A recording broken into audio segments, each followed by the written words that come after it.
as people are continuing to log in. Alex, if you can advance the slide, we'll get this going. Good morning, everyone. Thank you for joining us. Welcome to the GTC Planning Committee meeting for May 13th, 2021. This meeting is being live streamed, so members of the public can observe and submit comments through the publicinput.com platform. Next slide, please, Alex. So pursuant to Governor Cuomo's executive order issued last March, this which suspended certain aspects of the open meetings law, this meeting is being held electronically via video conference instead of an in-person public meeting. Members of the public are able to listen to and view the committee meeting, and minutes will be prepared and posted to the GTC website. In accordance with this executive order, the meeting is being recorded. The video and audio recordings of the meeting will be archived and made available on the GTC through the GTC website for anyone to view or listen to it at a later date at their convenience. The meeting agenda does include two separate opportunities for for observers to participate. The public forum at the beginning of the agenda and at the end of the agenda. Any comments we do get will be archived. Folks are able to submit comments via text, via chat box on the publicinput.com platform, via email. We have an opportunity for folks to participate live at the appropriate sections of the agenda, where GTC staff will be able to connect the caller to the committee. Moving on, I think that might be the last one. Now we're into the agenda. Okay, thank you, Jim, for starting us off there and getting everything set up. So I'd like to call the meeting to order and ask Alex if he'd do a roll call for us. Sure, thank you, Scott. Genesee County, Tim Hens. Livingston County, Angela Ellis. Angela sent a message she will not be able to attend this morning. And we have Jason on the line. Monroe County, George Hebert. Ontario County, Bill Wright. Orleans County, John Papinetti. Seneca County, Mitch Rowe. Wayne County, Kevin Rooney. I'm here. Wyoming County, Todd Gadd. Yates County, Craig Pryor. Here. Monroe County Executive, Jim Pond. Monroe County Planning Board, Rochelle Bell. Monroe County Supervisors Association, Bob Kiley. Bob is signed in. Monroe County at large, Scott. Here. Monroe County at large, David Lindsay. City of Rochester Mayor, Commissioner Jones. Rochester City Council, Condonesa Brown. Here. Rochester City Planning Commission, Dorian Kirkmeyer. Kevin Kelly representing. I'm here. Okay, you did get the link. All right. City of Rochester at large, Eric Frisch. I'm here. All right, Eric. Thank you. Empire State Development, Stephen Golden. New York State Department of Environmental Conservation. New York State Department of Transportation, Chris Reeve. Joel Kleinberg representing. Thank you. New York State Thruway Authority, Sean Carrington. Scott Helser representing Sean today. Thanks, Scott. GFL RPC, Jay Gazelle. Jay's on the line. RGRTA, Bill Carpenter. Eric Starr representing. Thanks, Eric. From our federal partners, FAA, Ms. Martinez, FHWA, Maria Chow, I believe Maria's on, and FTA, Azuma Anakwe. And they'll perform the wire for us to patients at no charge. Okay, Okay, and that is Just wanted to give you a roll call. good. heads up and what we have to do. Folks, if you can mute your line when you're not talking, it would help. We're getting a lot of background noise. Thank you. Right. Surgery center. Gotcha. Okay. Thank you. All right. Just, I'll call I noticed Tom Pollock joined us. Good morning, Tom. Are you here for Jim? I can be. I was kind of just sitting in, but yeah, I could be here on behalf of Jim as well. Okay, I haven't seen Jim sign on, so I'm wondering if he's tied up, and if you can cover for him, that'd be great. Thanks. Yep, no problem. Tom, just so you know, for voting purposes, Tom Fries is the official alternate, so you won't be able to vote for Jim, but Okay. you'll be able to fill us in on issues or concerns. Okay, got it. Oh, Thanks. Tom Fries. Sorry about it. I thought Tom was That's okay. okay. We still have the input from the DOT, so that helps. Yeah. Yes, yeah, okay. Thank you. Thank you, Alex. I assume we have a quorum? For the planning committee, there's not a specific number for the quorum. It's action is taken by majority of those present. Gotcha. Okay. Brings up to the public forum. Is there anyone from the public who would like to address the committee before our proceedings today? No, Scott, I don't see anyone that's indicated any questions or comments, but we do have 9 people viewing the meeting today. So welcome Oh, to great. those that are viewing. Okay, we'll see if they have anything to offer later in the meeting, so. Okay. All right, thank you. Next up on our agenda is approval of the April 8th Planning Committee meeting minutes. If so inclined, would anyone like to move? So moved. Okay. Thank you, Jay. A second from anyone? Don't be shy, people. Second, Eric Trish. Eric, thank you, Eric. Okay, are there any comments or revisions that would like to be offered before we approve these? Hearing none, as in the past, we'll assume a consensus approval unless there's anyone who objects or anyone who objects. Okay, the minutes are passed. Thank you. That brings us up to our next agenda item, announcements and old business. I'll turn to Jim for walk us through that. All right. I just want to acknowledge Doreen Kirkmeyer will be retiring shortly from the city of Rochester. Doreen has been a valued partner at GTC. In addition to the planning committee, she's represented the city on the GTC board and has been active in our UPWP development committee and has brought excellent perspective to the table. And I believe we're going to be in pretty good hands with Kevin Kelly taking over interaction with representing the city planning commission on our committees and boards as well. But just want to acknowledge Doreen's efforts over the years and wish her well in retirement. Yes, thank you. Congratulations, Doreen. Thank you. All right. Any other announcements, Jim? I don't have any others.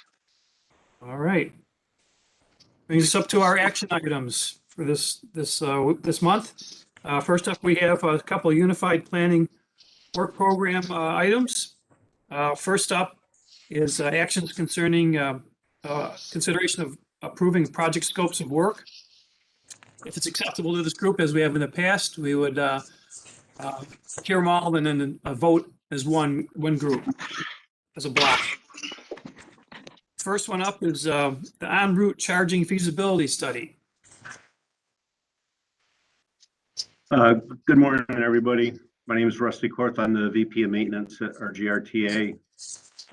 As you may or may not know, Governor Cuomo announced very aggressive zero emission goals for 5 non-MTA transit authorities, RGRTA being one of them. Not sure how much people know about battery electric technology, but it's much different than, from an operating perspective, than a diesel bus, as far as the amount of time it takes to fuel the vehicle and range implications. Typically, you would want to charge all the buses overnight to get a more favorable electricity rate, but that also requires a lot of infrastructure, electrical infrastructure changes invested. One way to mitigate some of that is to consider en-route charging. So rather than having to charge all the buses at night, some of them could be charged during the day while they're en route. That also solves some of the range issues you might have. The bus with the right size battery system and the right battery chemistry, in theory, you could put a bus out there and it could run 24/7. You'd only have to basically bring it back to change the operator or do maintenance work. In order to achieve these zero emission goals, the New York State DOT is working with the New York Power Authority to have a consultant do zero emission plans for the 5 authorities. So that would provide the roadmap to go zero emission to 2035. Part of that would be considering on-route charging would be one of many things that would be considered as part of that plan. On-route charging also has some trade-offs, which I won't get into, but you can't even consider it unless there's actual locations that would make sense. So we need to do an in-depth study on route charging feasibility and potential locations. So that's what we're looking to do here. So the idea would be we would contract with an outside vendor that would have a certain amount of expertise in this. They would develop an initial list of potential charging locations based on our new reimagined route design, service frequency, and other considerations. We would, or they would develop a set of criteria that we would rank each or score and rank each location, and then they would summarize the recommendations back to us. So there might be 0 locations, there might be 1 or 2, or there may be a laundry list. The other thing to consider also is the viability of the transit center to support on-route charging. Given the majority of our buses go through the transit center, certainly operationally it would make sense to do a lot of on-route charging there. Of course, the constraint is, can RG&E deliver that amount of electricity there? Does the footprint exist for even all the electrical infrastructure and transformers that would be required? So in a nutshell, that's what we're looking to do, and I'd be happy to answer any questions. I just want to check, Scott, we lost your video. Did we lose your audio too?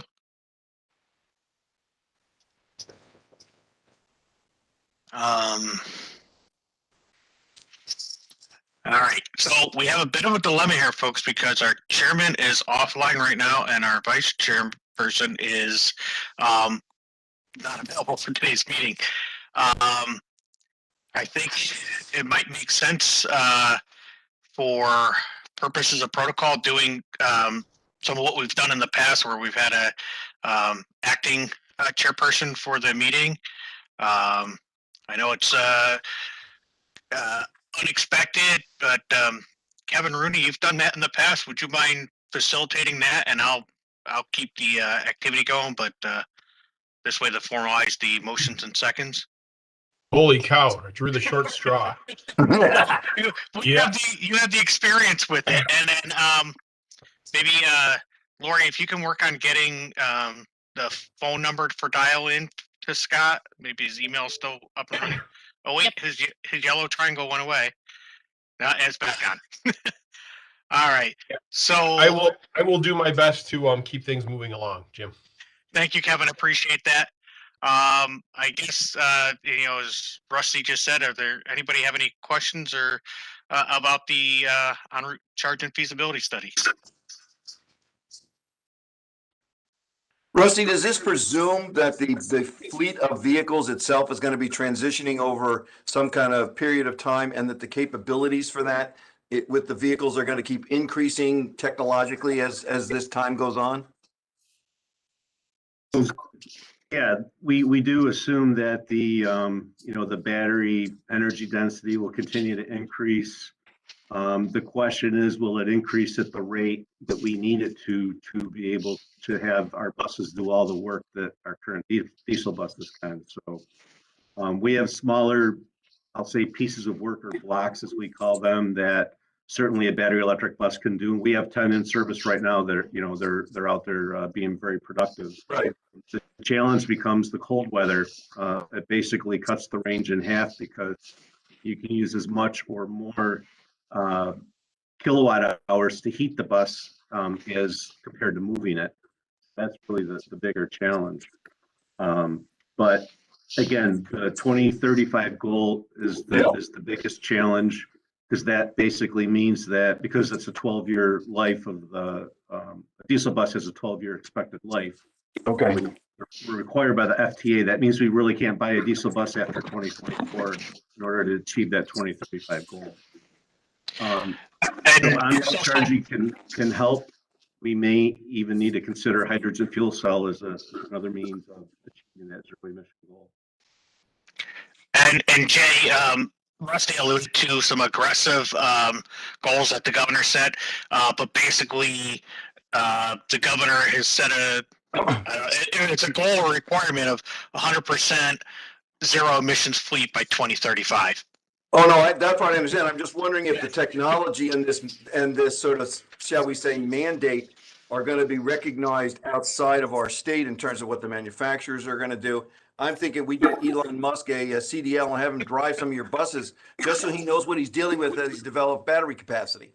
Yeah, no, the bus vendors are well aware. I mean, California, is way ahead of us with respect to, those policies and requirements. So that they're acutely aware of it. Okay. And in that vein, Jay, one of the manufacturers that our GRTA works with, they Rusty's at Gillig that does basically the bus rolls down the production line, and it's the same bus whether it's going to end up with a diesel engine, compressed natural gas engine, or battery power propulsion. So it starts out with the same framework, and the power plant is different. Right. Yeah, it's a New Flyer. Oh, New Flyer. Okay. Yep. Right. Good. Not American Flyer, because then we'd be looking for a wagon. Right. Exactly. And they'd have to be painted red. Yeah, exactly. Any other questions for Rusty? Well, thank you for sharing that, Rusty. And we'll act on this in a few minutes, but I just want to let you know you're welcome to stay on for the whole meeting, but I know you got a little bit of stuff going on with the system relaunch on Monday. So feel free to jump off if you need. But we'll move on. The next project is the City of Rochester Active Transportation Master Plan, and I believe Darren Ramsey is going to talk to that. That's right. Go ahead, Darren. Thank you, Eric. So the Active Transportation Master Plan is, our proposal is to update the existing 2012 Bicycle Master Plan and create a pedestrian master plan. Both of these plans we'd like to update through a lens of accessibility and racial equity. These plans are building off of the CAMP, which was part of the Rochester 2034 comprehensive plan. And these, the Active Transportation Master Plan will take the actions that were laid out in our CAMP, Walkable City, Bikeable City, the various reports, and make specific recommendations for creating an all ages and all abilities bicycle network and pedestrian network across the city. So one of the major parts of this project will be the public outreach. We'll be looking for a significant amount of public involvement in this project across all areas of the city. especially targeting lots of low-income and minority areas of the city who don't always participate in these types of projects. So we are specifically reaching out to try to find, or we will be trying to find consultants that specialize in working in low-income and minority areas of cities across the country, as well as with people from those areas. That's kind of the summary. Any questions? Any questions of Darren? Just Jim Pond here, finally got on, by the way. A lot of connection problems early on. The county's also doing an active transportation plan, Darren, if you didn't know that. So we want to work together on coordinating those two studies. We'll build, of course, this will be the main focus for the city, understood. So we'll want to, I think the timing will be similar on these. Right. I do have a meeting set up with Pat Gooch and a couple other people, or we are setting up a meeting hopefully in the coming weeks here to try to figure out how to coordinate these projects. Thanks, Darren. I believe Pat Gooch is the one that's in charge of the project, but well, he's a good contact. Yeah, I think Rochelle Bell will probably lead that effort on the county's part. Okay. Yeah, it's he was going to set up a meeting with whoever over there, I believe. So we are aware that it is going on, and we do want to make sure that they're coordinated and that they are mutually beneficial to each other. Thanks, Darren. Yeah, and we will try to improve your bike ride to work, Jim. That is our #1 priority. You can start by getting the glass off the bike trails. I don't know how to get rid of that glass. It's all over the place. Oh, anyway. Just bring a broom with you when you ride. I'm going to start carrying a broom with me. Front-mounted sweeper that just pushes it to the side. Wow. Yeah, I need to either carry a whisk broom with me or maybe an attachment on my bike to pick it up, like a cow catcher, glass catcher. All right, thanks. If I can interject here, Rochelle Bell here. Darren, I'll be working with you as well as Pat, and so we just introduced the referral to the legislature for our agreement with GTC. So it will be July before we get that approval from the legislature. And but in the meantime, we'd like to start working on the scope of work portion of the project. So we'll definitely, we're glad to be working with the city, and my team is really excited about this project. Great. Thanks. Okay. Look forward to working with you all. All right. Anything else on that project? All right. Seeing none, I'd like to entertain a vote on both the en route charging feasibility study and the City of Rochester Active Transportation Master Plan. So moved. I'll second. This is Kevin. Okay. Jay and Kevin, I think.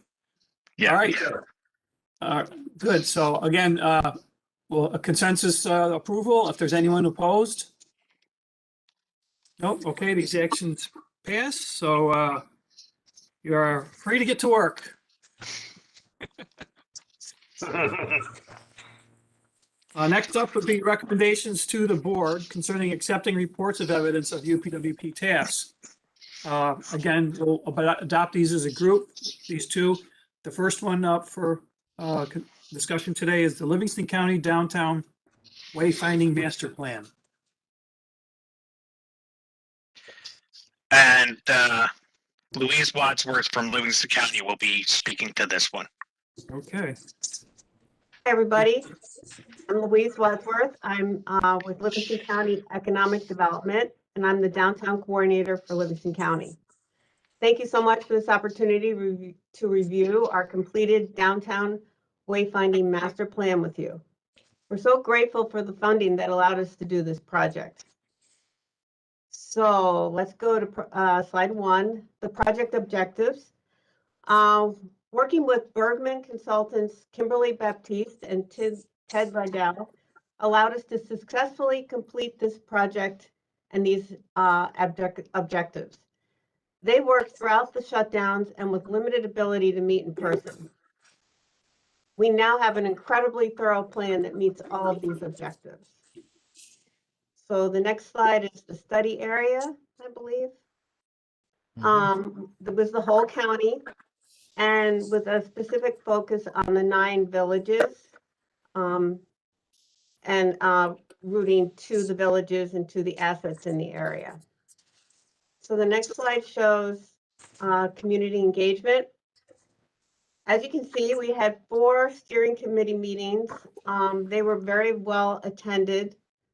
We had up to 20 people at each of those from throughout the county.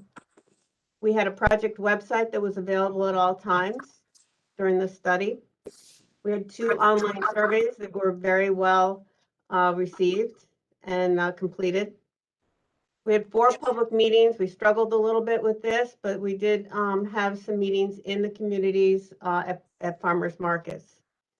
We also had some online public meetings. But we also had 9 stakeholder meetings in each community. So 1 in each community where we walked around the village with a group from the area. So and with the consultants. So those were really a wonderful addition to this study. The next slide shows the existing conditions report. This was done during the COVID shutdown when there was pretty much nobody on the road.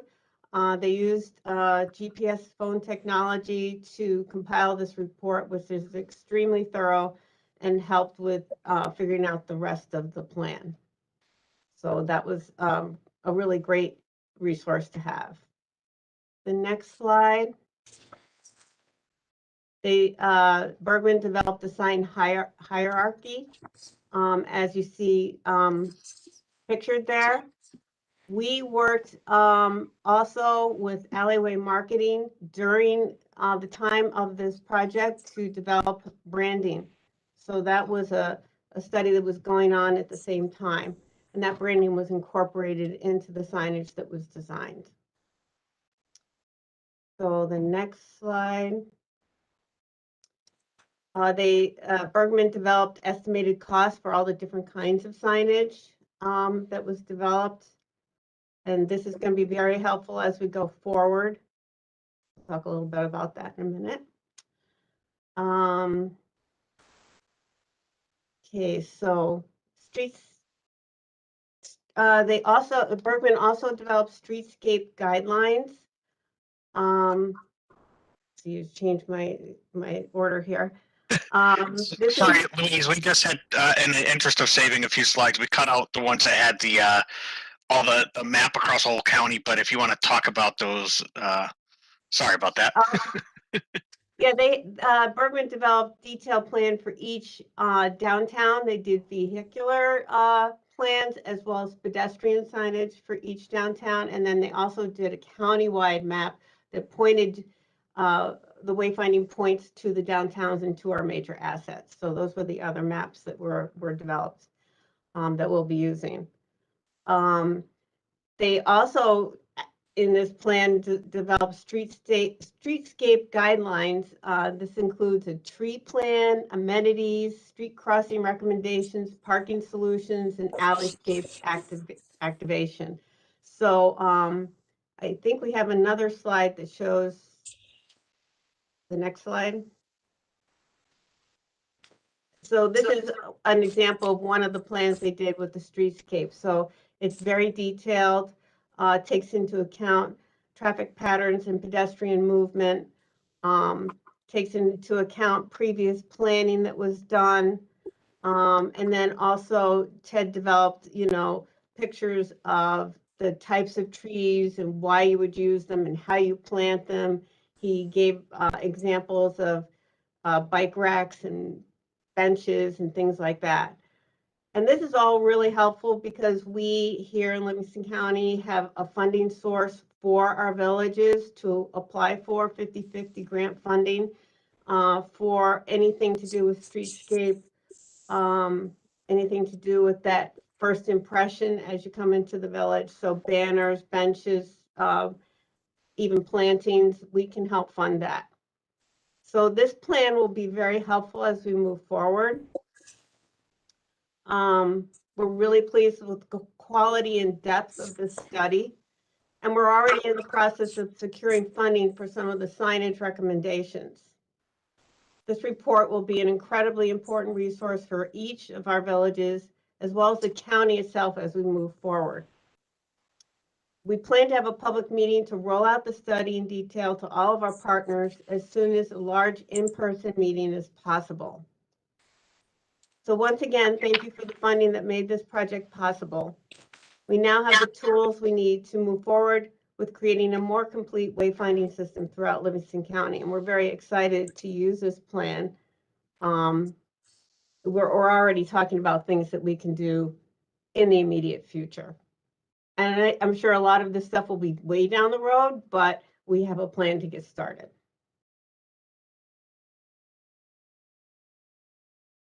So I just want to offer up a comment. Alex, if you can go back to the sign hierarchy slide, you'll notice Louise talked about the branding, but one of the things that came out of this was sort of this umbrella brand that would be county-wide, so that theme is familiar throughout the county. But yet for each village, and there in the village downtown, there's some uniqueness. So you have that theme that tells you you're in Livingston County, and then you have, you know, the sort of the sub themes that tell you you're in a particular place. So that was something that was envisioned from the get-go, and I think was able to be achieved. Thank you for that comment. That, yeah, the overall brand is Downtowns with Heart, and then there's a brand for each village under that umbrella brand.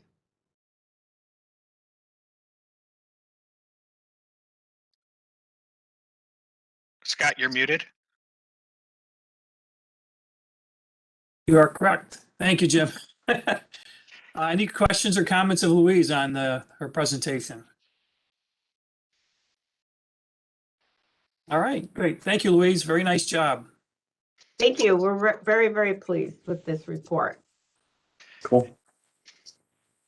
All right. Next up, we have the Lake Ontario State Parkway Lane Reduction Feasibility Study. Scott, we have to approve those scopes. Or I'm sorry, recommend the closeouts. Oh, I'm sorry. I'm getting ahead of myself. That was only one. We didn't. Did we approve the scopes for the? Did we take action to approve the scopes? Yes, we did. Okay, I'm confusing myself. I'm sorry. No problem.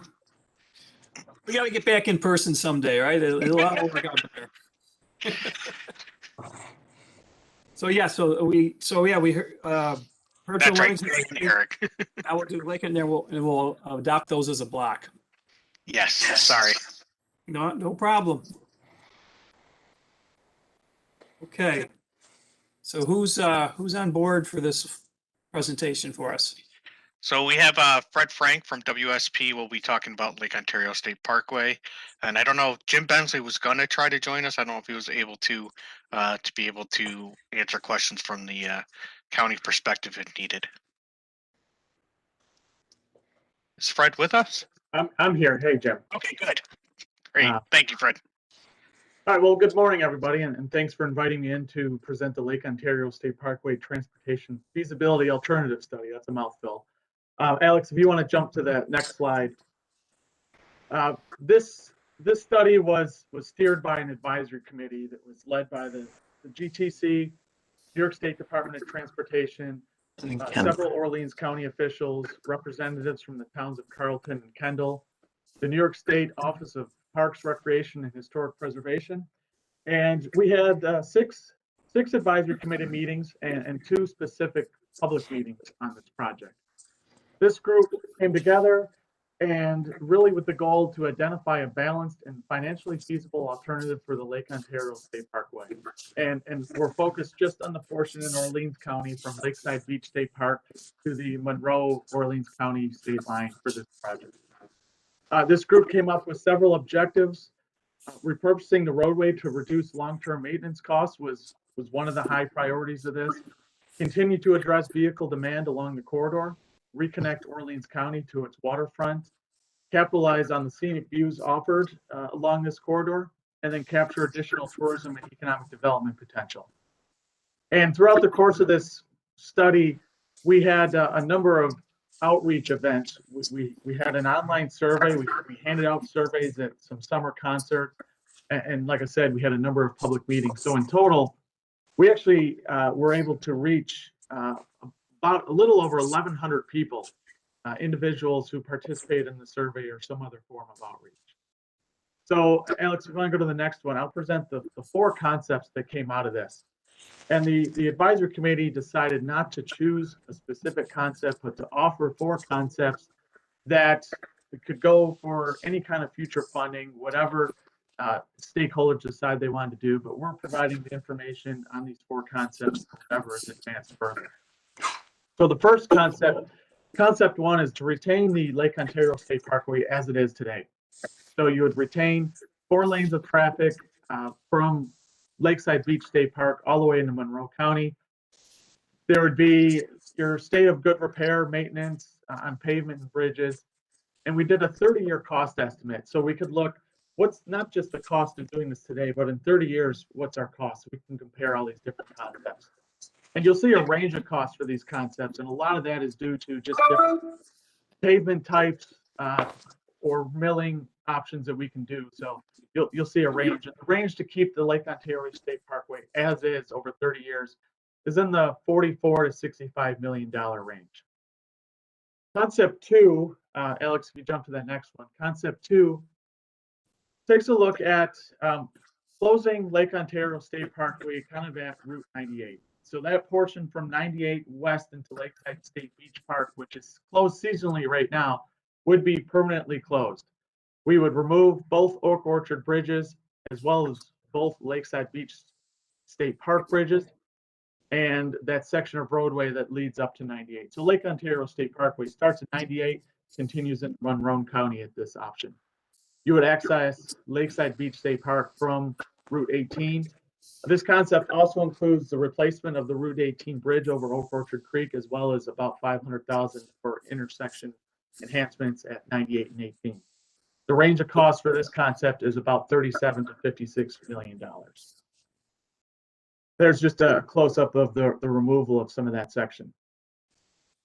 Concept 3 takes that just a bit further, and it retains a portion of that roadway, or what we're calling a gateway entrance into Lakeside Beach State Park. So Lake Ontario State Parkway would be Route 98 east into Monroe County. And then from that portion east into the park would be some kind of gateway entrance. And maybe we extend the park entrance right up to this point, but you would retain one Oak Orchard Bridge. This could be, kind of a unique entrance into the park. Maybe there's a cantilevered walkway or a bikeway that gets you into the park as well. The range of cost for this one is about 39 to 59 million. And we pulled out separate just that gateway element, which is about $16 million just to do that gateway entrance, which requires state of good repair on the Oak Orchard Bridge, as well as maybe changing those westbound lanes to a multi-use path. So then concept 4 really takes it even a step further. And it says, what if we downgrade this entire stretch of Lake Ontario State Parkway? We just use the eastbound lanes. We convert those to 2 lanes of traffic. The westbound lanes are decommissioned. Maybe they become part of a multi-use trail that extends the entire lakeshore of the county. We can remove several bridges, not only an Oak Orchard Bridge, but the Lakeside Beach State Park bridges, as well as other bridges along the parkway. And we create this more of like now it's a road, a boulevard, a 2-way road with additional amenities along the lakeshore for multi-use paths or pull-offs. We can use that additional right-of-way for something else. And the range of costs for this would be about 36 to, let's call that $45 million. So I believe that's generally the recap of concepts and the range of costs associated with that. And again, just concept 4 would include that gateway entrance. So that recaps this study. I'll answer any questions if anybody has any. Any questions of Fred? Comments on the four concepts? None? Okay, all right. Thank you, Fred. Thank you. So I do have a question is future consideration of any of these concepts based on what type of funding could be acquired or what, is there any intent to pursue any one of them or not? They are certainly reliant upon types of funding. For instance, the gateway entrance is going to be reliant on, can New York State Parks be a stakeholder in this and provide some funding for that gateway entrance? So there's definitely, where does the funding come from? And as we want to add amenities along this corridor, that would require different sources of funding as well. Scott, one of the challenges we had was the lack of a community consensus around these. There was a strong desire among some people to keep it 4-lane divided highway like it is now and just fix the road. Then other people who saw the potential for downsizing the facility. I think there was concern that somehow if it went to a 2-lane road, that it would look like Route 18, Roosevelt Highway, with traffic and commercial properties and various things. But it was hard to get folks to understand that, you know, the land use and transportation, you know, there are differences, and the land use would control that kind of development. However, the majority of the right of way is on state park land, so even the right of way that would free up would not be available for a regular you know, commercial development. It would still be parkland. So that was one of the challenges there. So the committee did not come out with a preferred alternative because there was not community consensus. And then I just want to add, because Jim Bensley, he's connected but doesn't have a microphone. He wanted to ask me to convey, I just want to say the remote meeting format serves some of our stakeholders very well. Those are the seasonal shoreline dwellers who spend the off season in other parts of the country. We actually had some callers, I believe it was Alabama, maybe South Carolina, that were able to join us because of the virtual meetings. And there's a fair number of Canadian residents that have seasonal residents along the lakeshore. And with the border closed, they would not have been able to come to an in-person meeting, but they had the opportunity to participate on our virtual meeting. So it was interesting. It was the first time I think we had an interstate virtual meeting. Very cool. All right. Very good. Okay. Any other comments or questions?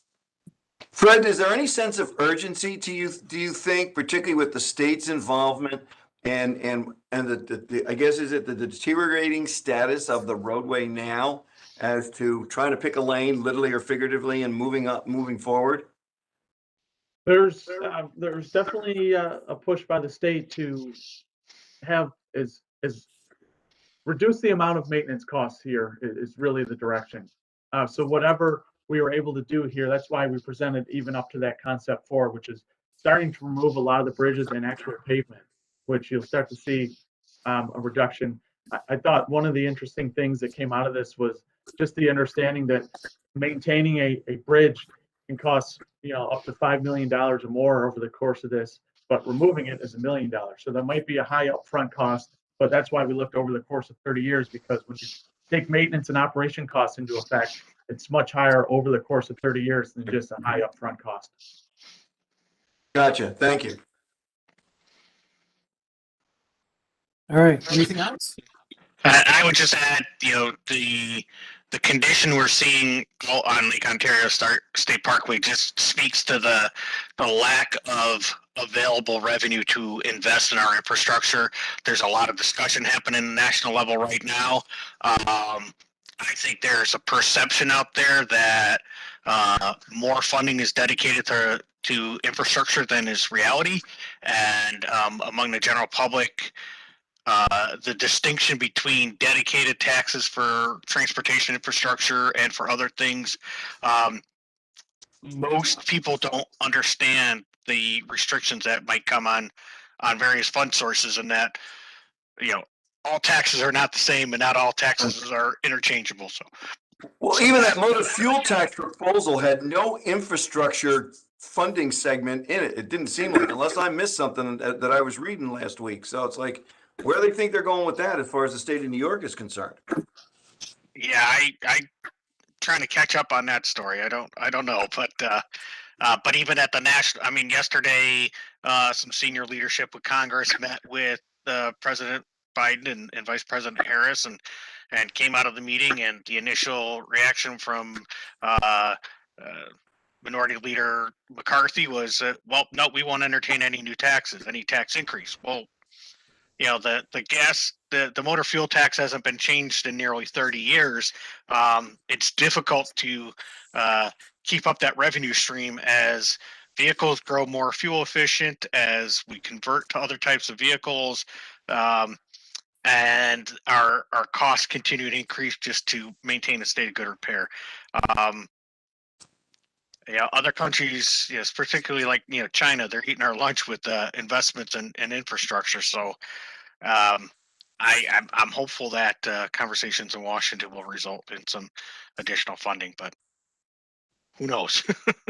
Yeah. Okay. Anything else? All right. Thanks, Brad. Appreciate your presentation there.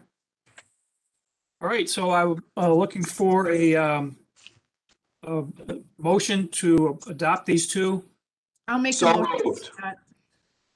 Okay, Jay, I heard Jay second. Who was the first one? Doreen Kirkmeyer. Great, Doreen, thank you very much. Okay. So again, we'll consensus approve these unless anyone objects. Hearing no objections, these two are passed and will be recommended to the GTC Council for approval at the June meeting.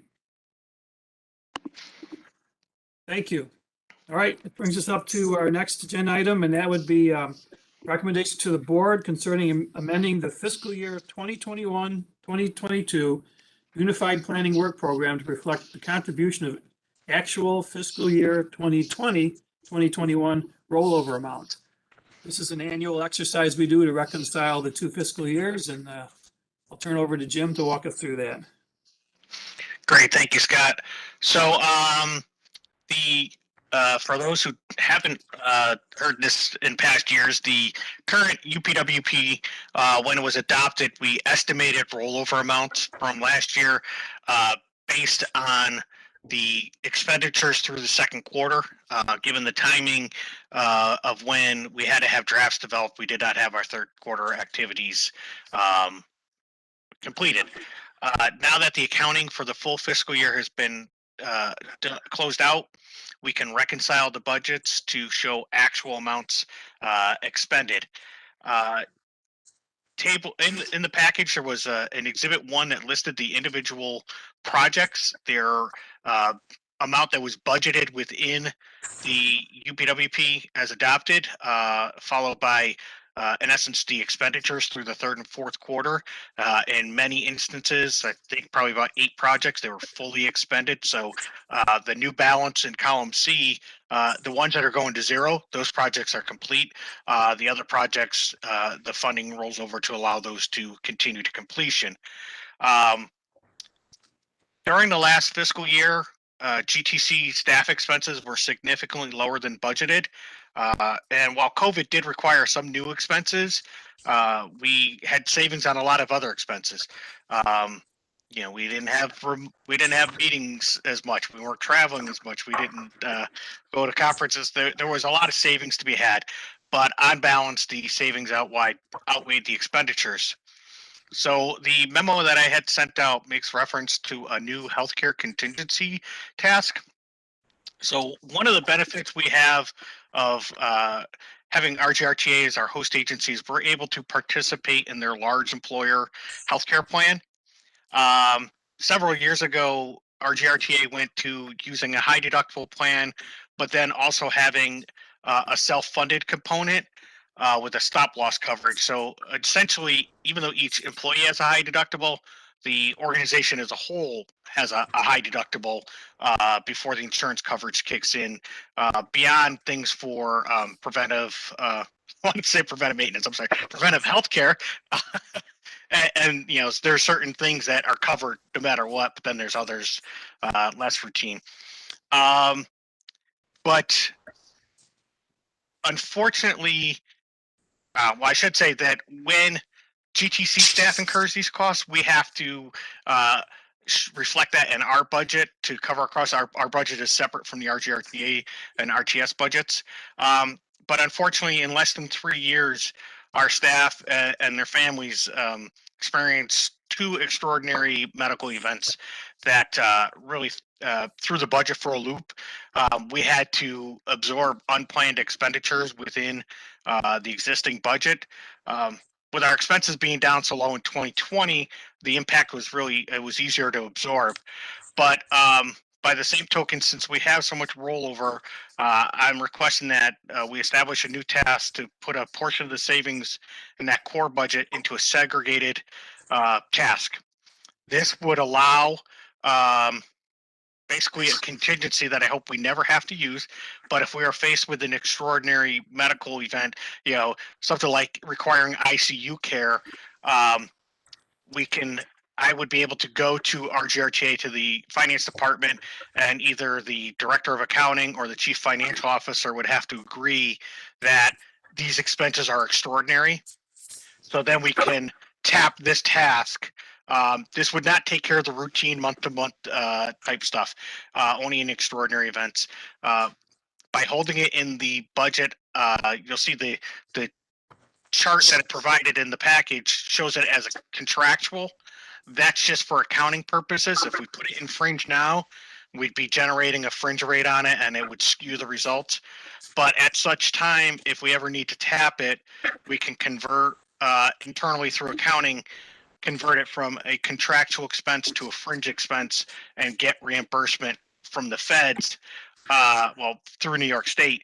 But that would not impact any other task, would not impact any other portion of the budget.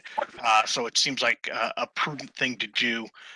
So that's one thing that's different that I would ask that the planning committee recommend to the board. And then you'll also notice, if you look down towards the bottom of the table, it says task 1600 program reserve. That is a task we hold back every year, a little bit of money to be able to respond to unexpected, something comes up during a study and they need a little bit more money to, it's something that really needs to be studied. It's beyond the scope. We need to expand the scope, and the contractor gets more funding for the increased work. That's something we work through on an as-needed basis. But even with that, we're talking a little over $86,000 being added to that, and that's a significant amount of money that we have the potential to reconsider some UPWP proposals that were submitted last fall, but were not able to be funded. So Jody and I went through the UPWP Development Committee notes and really identified, 2 projects that are prime candidates for looking at this. The town of Webster proposed a project that would request $90,000 in funds, with just slightly over that 86,000. And the village of Webster proposed a project that would need 108,000 of federal funds, that we could still make work within the $146,000 that is going into the program reserve. Matt Chatfield from the Webster Economic Development Alliance, which jointly is a joint alliance of the village and the town, was the one that coordinated the proposals for both. So if the committee were to agree to fund one or the other of these proposals, we can do that. Alternatively, we can reach out to Matt to find out if there's a preference within the community, one or the other. And if the committee was so inclined, we can try to get that completed before the board meeting in June. Alternatively, we can work with the the village and the town to try to find out a preference and come back to the committee likely in August for recommendation to the board in August for their consideration would be an additional budget amendment. Either way, we can handle it, but it is cleaner to do it all in one shot if the committee is so inclined. With that, I know I threw a lot at you and different than a typical year, so I'm open for questions or comments. Jim, in terms of the healthcare, did your auditors recommend which way to treat it as far as how you've got it on the books versus a dedicated reserve that only the council and yourselves might be able to utilize if and when the time comes? No, this was not something brought up by the auditors. This was brought up internally.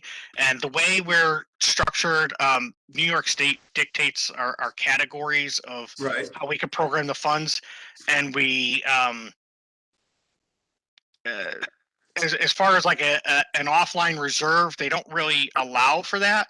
But that's why segregating it in a task and calling it contractual keeps it isolated from everything else, and then we would just continue to roll it over year to year until we needed it. So you have to quote unquote keep reappropriating it. Is that correct? Yeah, so each year we would have to assign grant funds to cover that expense. But it basically, by doing it now, we're not impacting any other budget. If we were to wait and say do it under the next budget, then we would make less funding available to new projects for consideration. So it was an opportunity. I had come up with the thought a little while back, but before this big rollover presented itself, I thought I'd have to try to accumulate over several years to try to build up, in essence, a contingency. But this was an opportunity to take advantage of savings and do a one-off that would not impact any other projects. Yeah, I wasn't suggesting that your auditors brought it up, but the auditors usually, when, in my experience, you ask them certain questions and say, how do you want me to treat this? And how do you and I want to not make this a problem that it could somehow not get acted on from year to year? And sometimes those dedicated reserves for a county government came into play. So your chart of accounts and things may not allow that. Yeah, so I did discuss it with the director of accounting at RTS, and he discussed it with the chief financial officer, and they were both satisfied that this was an appropriate way to go. Cool. Okay. And they're both CPAs, so. Well, we won't hold that against them. I don't. Okay.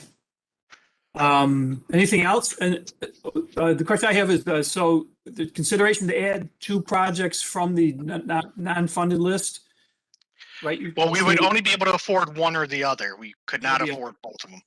So that's the question, whether the committee wants to just pick one or give us staff a chance to talk to community. And literally it was this week that we came to this idea. It was after the mailing. So it was just a realization, do we want to put that funding to work?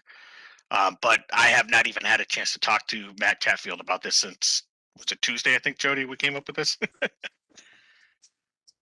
So flipping the coin's not an option? It certainly is. No.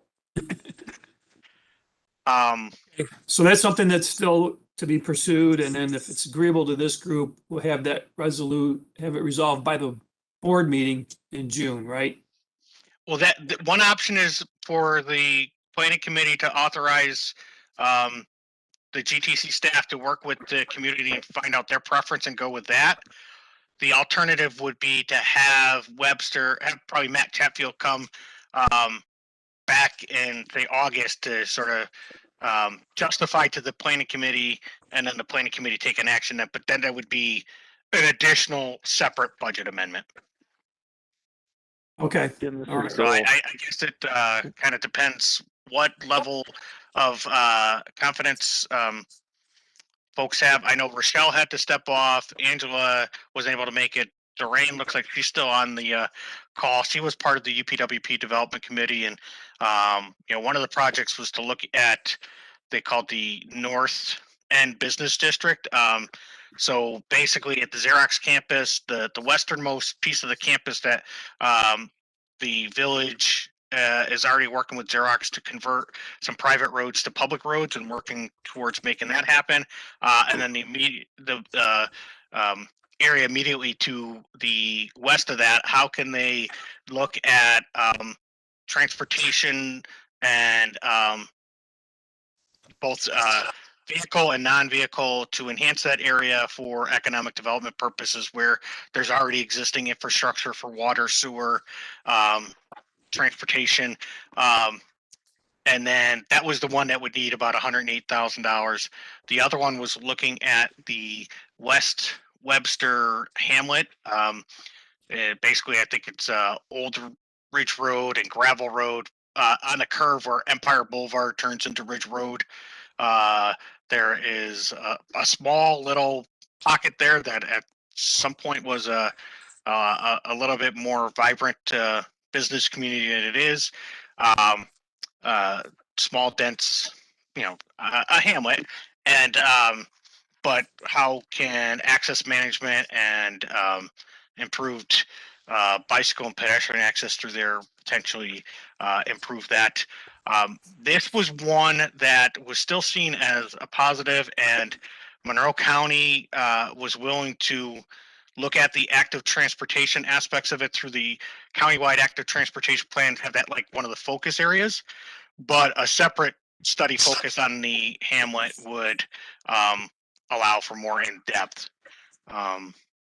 I don't, Doreen, I put you on the spot. I don't know if there's, from your Yeah. recollections, if there's anything you wanted to add to either of those. I was just going to add that the West Webster, as I recall, and it was a while ago, but I recall that the West Webster project had an equity component. There was a lower income neighborhood or I don't remember exactly what it was that was going to be positively impacted by that project. So I thought that I remember that was a positive for that one.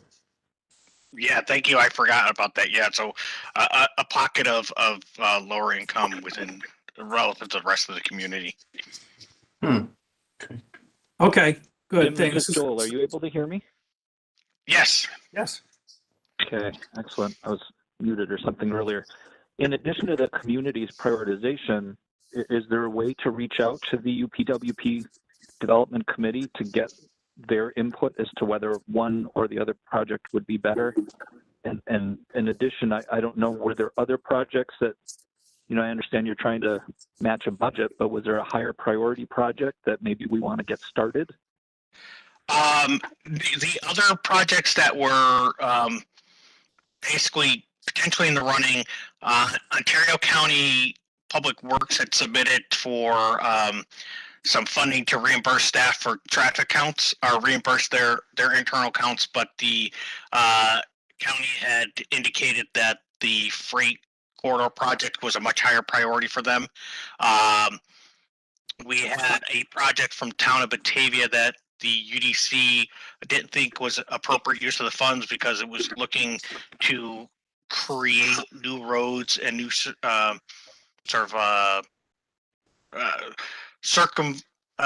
circumference roads that was really contrary to what the LRTP calls for. And the other ones would have been some GTC activities that we put in proposals to ensure there was enough that would be funded. They are not of immediate need.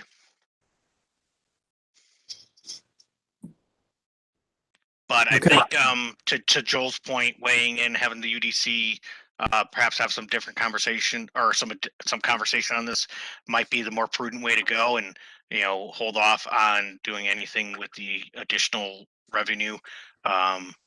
Keep it as originally written up in the Exhibit 1, where the 86,000 plus is going into program reserve to be potentially tapped later this summer.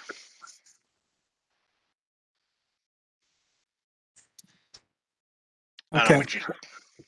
Well, yeah, I personally don't have a problem with pursuing, a couple of projects to get things going and instead of waiting.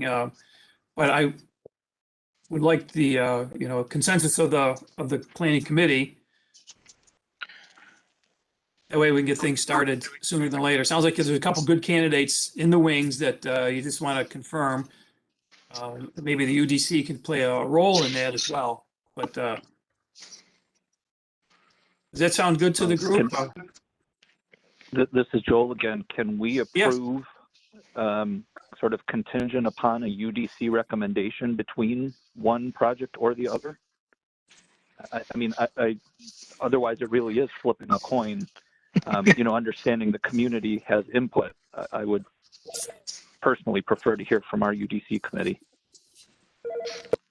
Yeah, we've taken a similar vein where we've kicked something back to the TIP development committee to say, hey, the planning committee is on board as long as the planning committee will recommend the change contingent on a TDC, coming to an agreement on something. I think we could follow that same precedent for this and try to convene the UPWP development. We'll pull Matt Chatfield into the conversation to get the Webster perspective. And I believe there's enough time before the mailing. The board meeting's not till June 10th. So we still have a few weeks, like 2-3 weeks till the mailing. So I think we can make that happen with if you want to sort of delegate the final decision to the UPWP development committee. And they're the ones that made the recommendation to the planning committee. So That sounds good to me. I can be on board with that if the rest of the committee can support that. Yes, sir. I support that, Scott. This is Doreen. Okay, thank you, Doreen. All right, if that sounds good, if that's good with everyone, that's the premise we can proceed on. And I look for a motion to approve this, to recommend it to the GTC board. So moved. Jay moved, and a second. Joel second. Joel, thank you, Joel. Okay, so the consensus approval, unless there's anyone who is opposed. Hearing none. Okay. Thank you, Jim. Appreciate that. Thank you, everyone. All right. Moving on with our agenda, we're now up to item 5B. That would be a transportation improvement program items. The first group is actions concerning modifying the fiscal year 2020-2024 TIP. The first group, A through H, are planning committee resolutions. So again, if there's no opposition, we'll adopt these as a group. And these have been vetted by the TDC in advance of this meeting. So unless there's a desire to have a presentation or discussion on any one of these, I would move to have a motion to approve. This is Kevin. I'll move. Second, Jay. Okay, thank you, Kevin and Jay. Jim, is there any need to discuss any of these items individually? I don't think so, because by their nature, they're relatively minor changes. And some of them are adding non-federal funds that just allows projects to continue to move forward, but they don't elevate to the level of needing board action. Got it. Okay. I have a motion and a second, so unless there's any opposition to adopting these planning committee resolutions, we'll consider them approved. Unless there's any objection, any opposed? All right, thank you. These are adopted.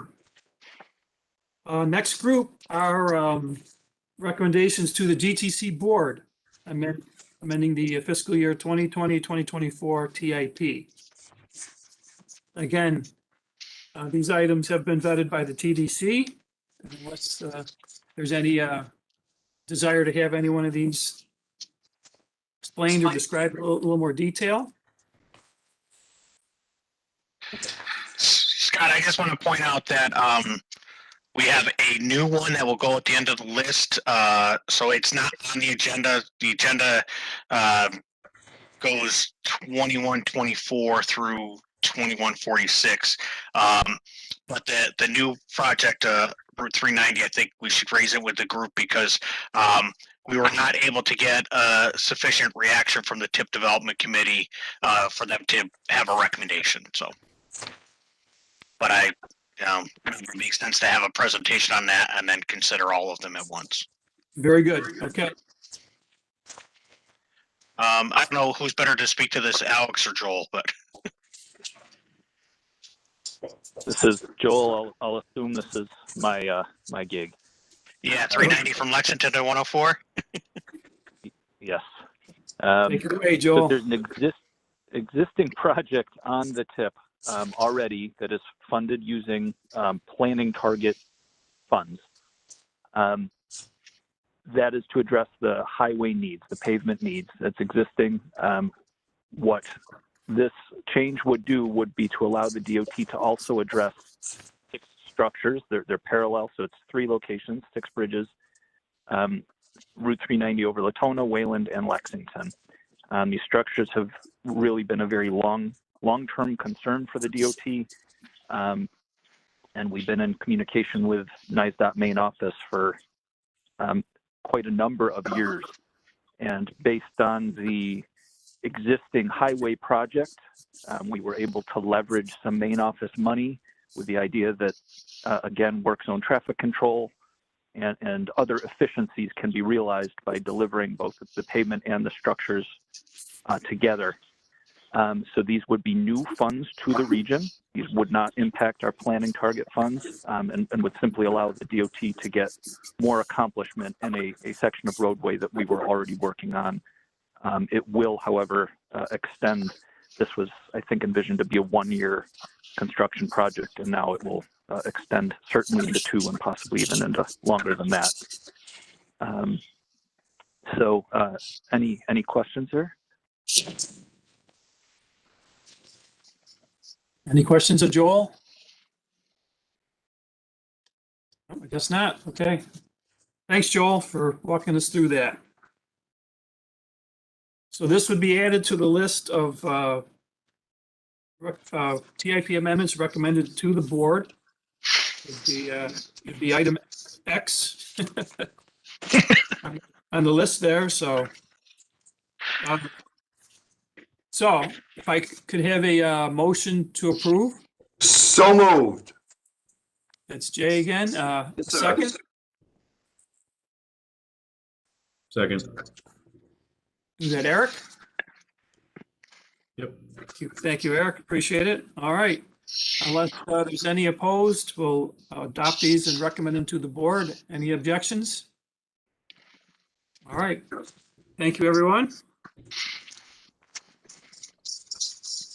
Next agenda item is item 5C, long-range transportation plan.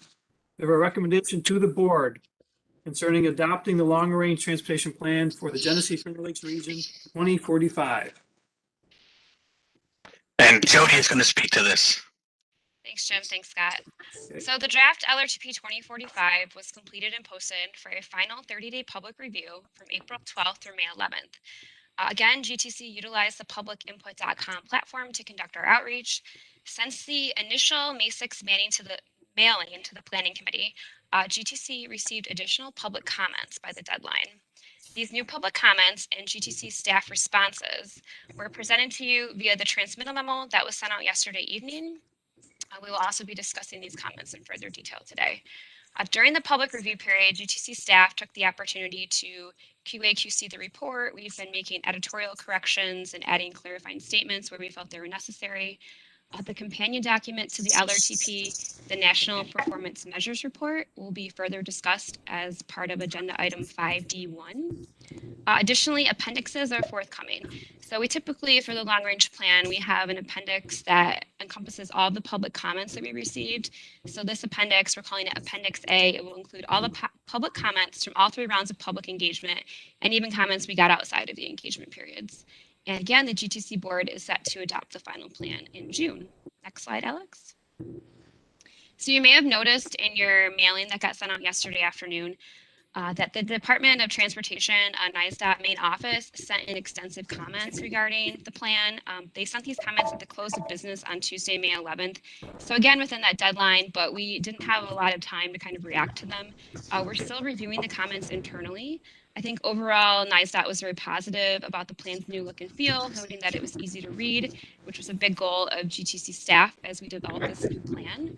The comments generally concern the plan's narrative. And NISA also incorporated a lot of feedback that they've been receiving from FHWA and FTA through interactions with other MPOs across the state. So this feedback is really meant to help GTC exceed the federal planning objectives within the plan. And we also noticed that preliminary certification review findings were highlighted as well. The certification review team was really questioning the metropolitan area boundary versus the MPO planning area boundary. They are different for our MPO. That's pretty unique. So NISDOT wanted us to clarify that a little bit more.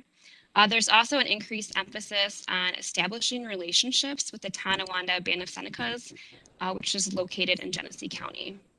So next comment, Alex, or next slide rather. So in response to the NISDOT comments regarding the funding to program flows chart, this is called a Sankey diagram. We went over at the last meeting. You can see it on your screen now. This is located in the financial plan chapter. NISDOT did have some questions about this diagram. So GTC staff are proposing to create Appendix B. This will provide additional information and clarification regarding the finances. In a lot of long-range plans, they have like 2 or 3 pages full of tables on, just the funding programs and the funding amounts. And we thought this was a great kind of visual way to show the funding programs and how everything works together.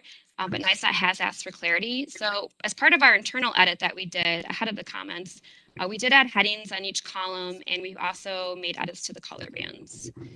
So the next slide. So clarification is also needed regarding the distinction between the LRTP 2045 or regional performance measures and the national performance measures report.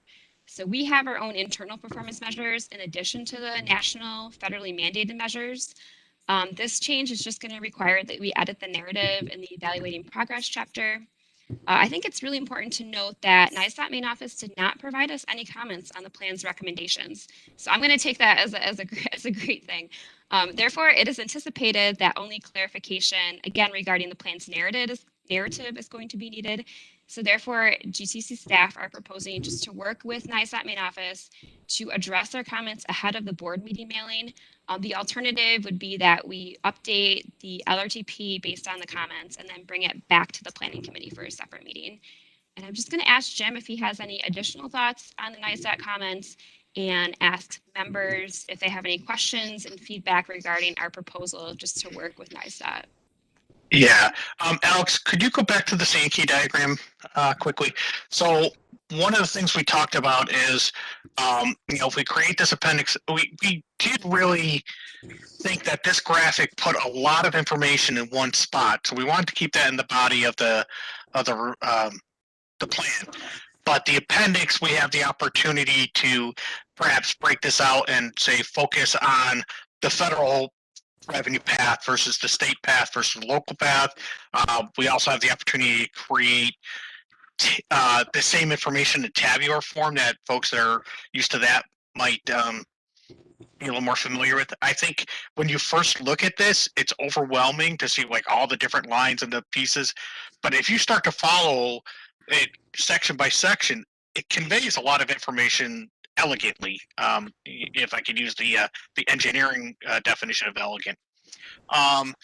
So we would use Appendix B to sort of break out what you see here in a greater detail, but allows us to keep the body of the plan streamlined. And then Alex, if you could advance to the proposal about working with NISDOT. So Jody kind of alluded to it. One of the challenges we face is if we don't have a new long-range plan by June, then we go into what's called a lapse. And that has consequences on trying to move projects forward.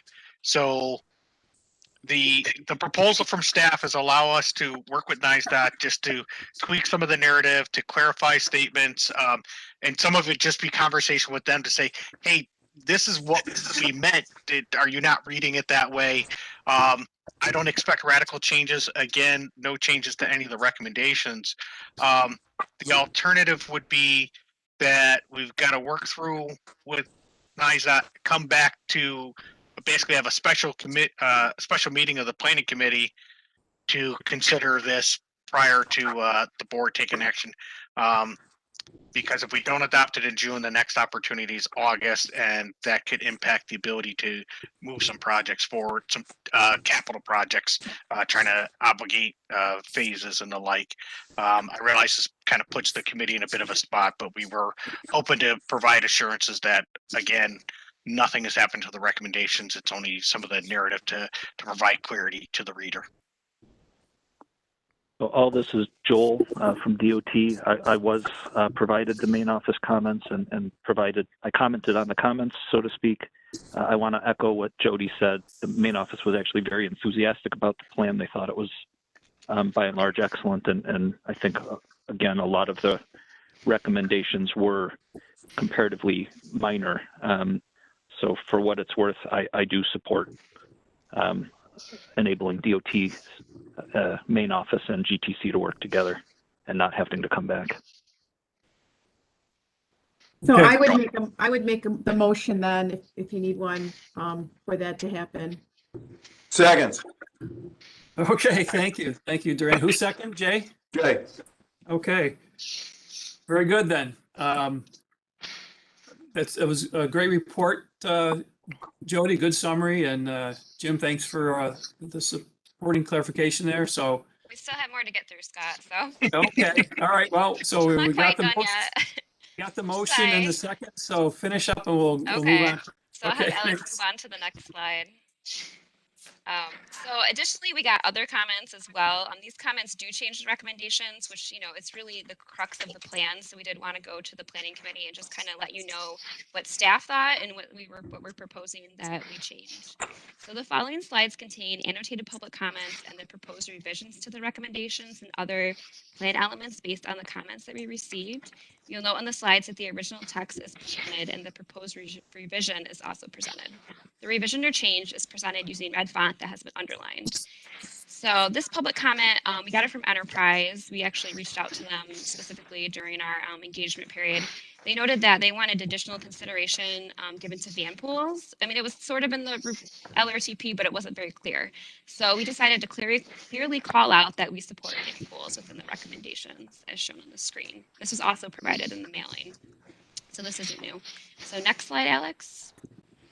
Reconnect Rochester, we have a long history with working with them cooperatively.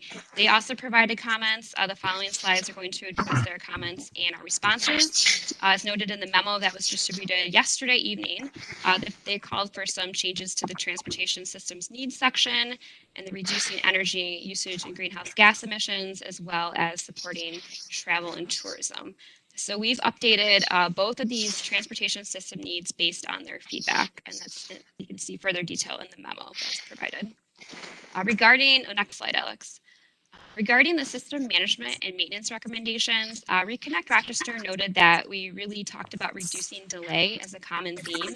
And they further noted that in non-highway settings, higher traffic speed is dangerous and polluting, and lower steady speeds should be encouraged for safety, equity, and environmental reasons. GTC staff did have a recommendation under the health and safety section. It was number 13, self-enforcing street design. But we wanted to take this opportunity to strengthen the idea of this concept within the system management and maintenance recommendations. And our changes are highlighted on the screen and in the memo as well. Next slide. So regarding economic development recommendations as it refers to intermodal facilities, we put a clause in there that we really want to encourage transfers between transit, rideshare, and active transportation modes, not just the personal vehicle. That was a quick change as well. The next slide. And then as far as our regionally specific performance measures go, Reconnect noted regarding the bicycle facility inventory to start tracking off-street and protected bicycle facilities, since these are the only facilities that are proven to give substantial safety benefits to cyclists. As they stated, this data was available, so GTC decided to go ahead and separate this measure, so we have both off-street and protected bicycle facilities. There were other comments as well that Reconnect sent along, but I think we're just going to address them as we, reply to them. As we've done in past public comment periods, I'll be reaching out to everybody that provided a comment and giving them our responses and any additional feedback that's warranted. So with that, Scott, I am done with the long-range plan comments, and we can entertain another motion, I guess, or we can go with the one that we had before. I'll leave that to Jim. Okay, thank you, Jody. Very, very good. Again, assuming the previous motions are in place, anyone want to change their motion based on the subsequent information? Okay, sounds good. I would recommend that we adopt this for recommendation to the board. Any opposition? Okay, it passes, and good work, Jody, Jim, and the whole team. Yeah, Scott, before moving on, I just wanted to acknowledge the significant efforts, Jody, to quarterback this effort. Bob has done yeoman's work on the graphics and getting the report to look the way it's done. Alex heavily involved in the data crunch. Joe heavily involved in working with Jody and Bob on all the content. Chris, significant dealing with the mapping and some of the data, but also a lot of the QA QC. Lori with the public outreach, even Eileen, putting a set of eyes on it that is probably more representative of the community than the planners on staff. So again, a concerted effort to make it easy for folks to read, even if they're not embedded in the transportation world. And I think it's reflected in some of the feedback we heard from NICE main office and Reconnect, and then even a citizen who had sent it in. The feedback was it was easy to read, and that was a goal. So I'm glad we got to that. But and then certainly the efforts of the planning committee as we've gone through this process, continuing to provide guidance and input has been helpful as well. Thank you to everyone. Okay, well, thank you, Jim. Yeah, good job, team. Good job by your whole team, and I think the support, as Joel mentioned, sounds like the support from main office indicates it's a very quality product there. So good work. Thank you. Okay, moving on to our next agenda items, 5D, related activities. Okay. First up. Oh. Sorry, guys. I'm going to present this again, the National Performance Measures Report. Okay. Yep. Go for it, Jody. So the adoption of the new long-range plan also triggered 2 new federal requirements regarding the performance-based planning.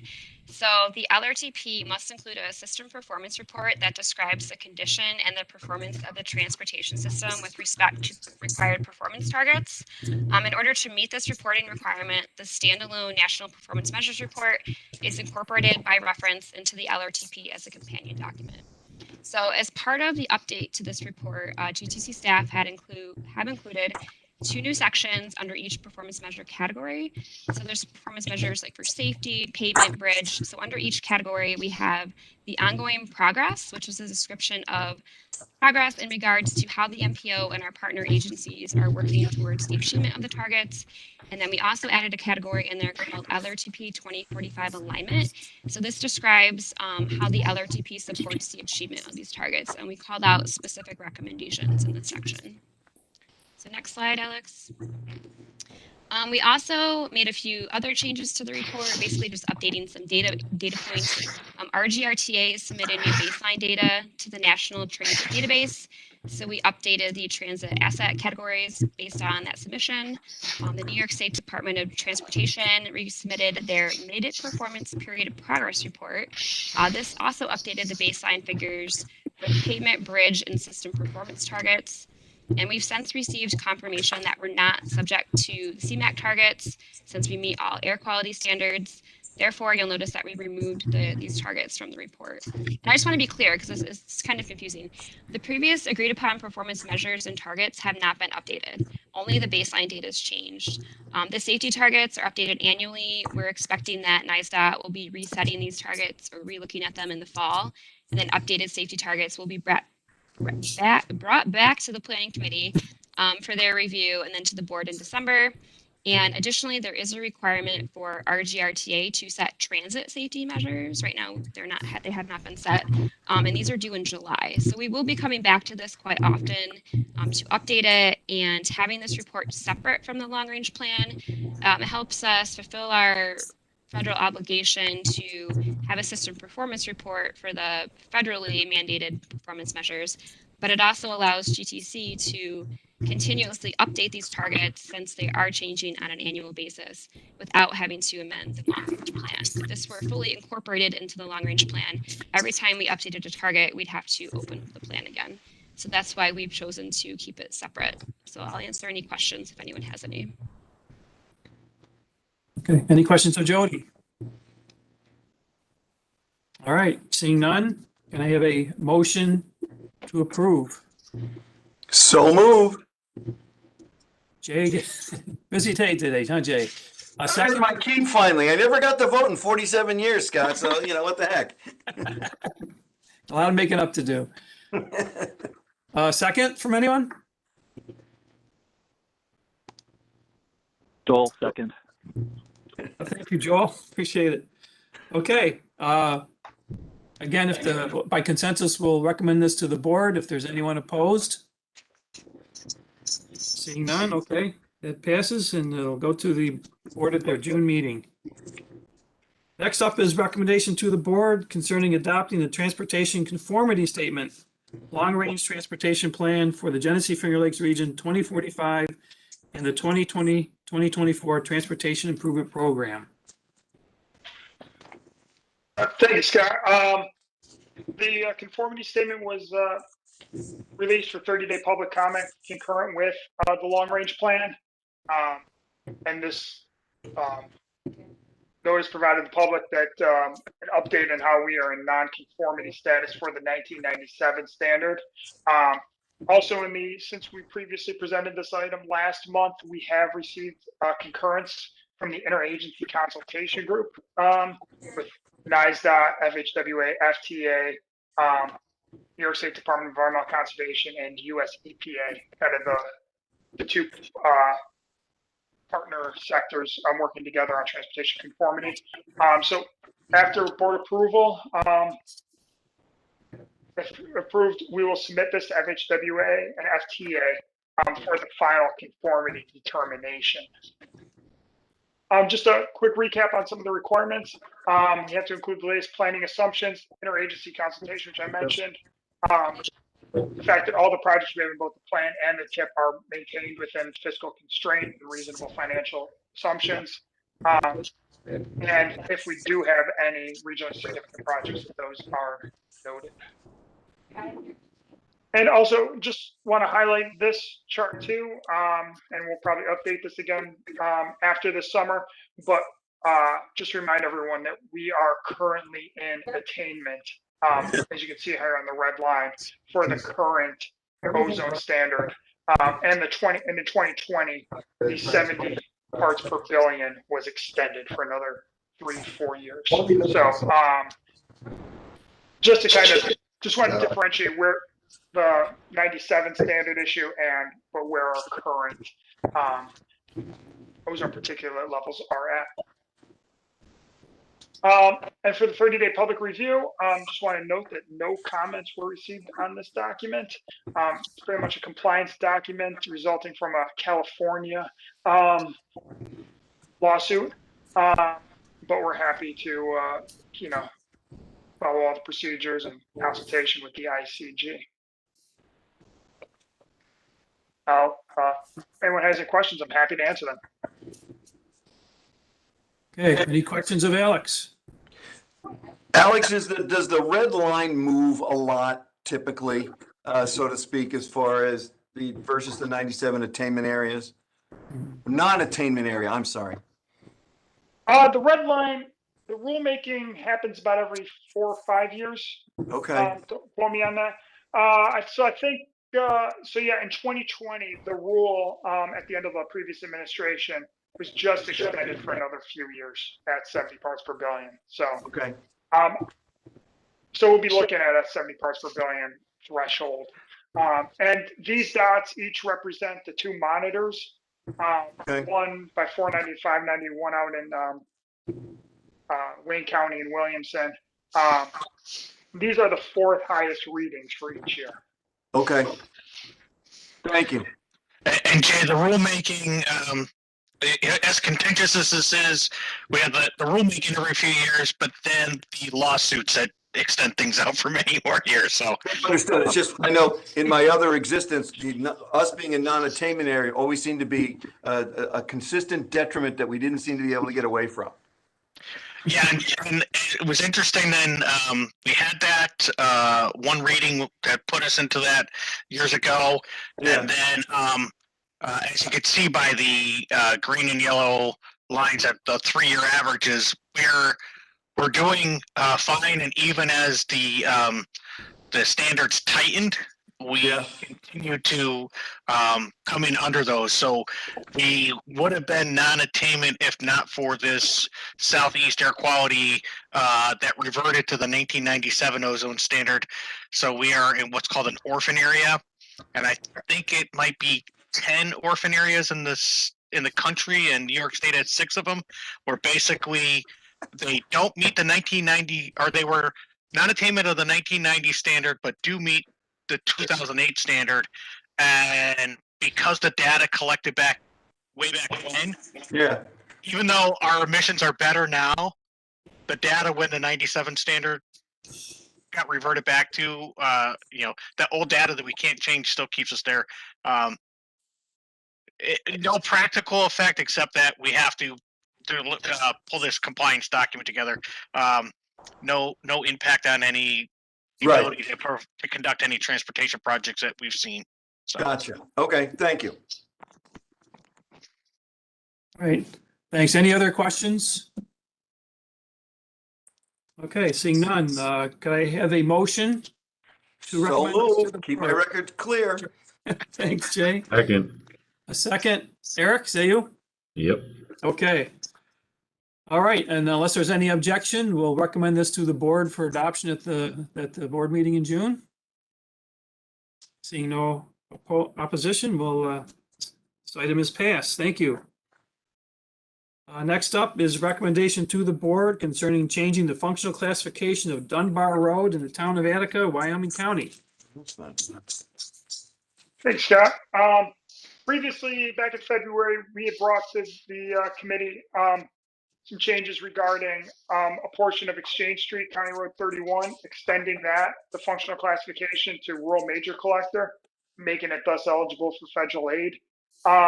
After we had submitted that, New York State Highway Data Services Bureau found some coding issues underneath the rug, and so as you see, that portion of Exchange Street was actually already currently a rural major collector. So we're just doing some quick tune-ups and cleanup work here, making everything south of Dunbar Road on Exchange Street a rural minor collector, and making Dunbar a rural major collector to sort of connect those two systems. So this should hopefully be the second and final action regarding this. And I just want to note that Todd Gant had a conflict come up, but did note that he reviewed this and Wyoming County is supportive of this change. Got it. Okay. Any questions or comments regarding this change? This is Kevin. I'll move for approval. Second. Thank you, Kevin and Jay. All right.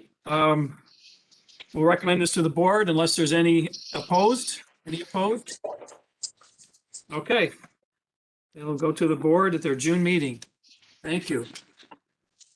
All right, this brings us up to our next agenda item on the reports, status of UPWP projects. Jim, All right.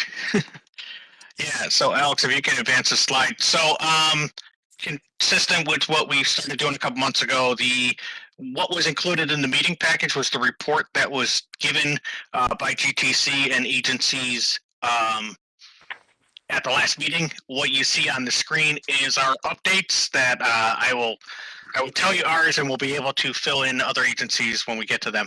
But regarding strategic planning, staff is staying informed of the Biden administration and congressional negotiations on infrastructure stimulus program and the new surface transportation legislation to succeed the FAST Act.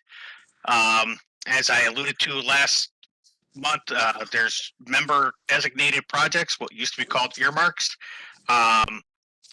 We're being solicited for both the federal 2022 appropriations and the new surface transportation legislation.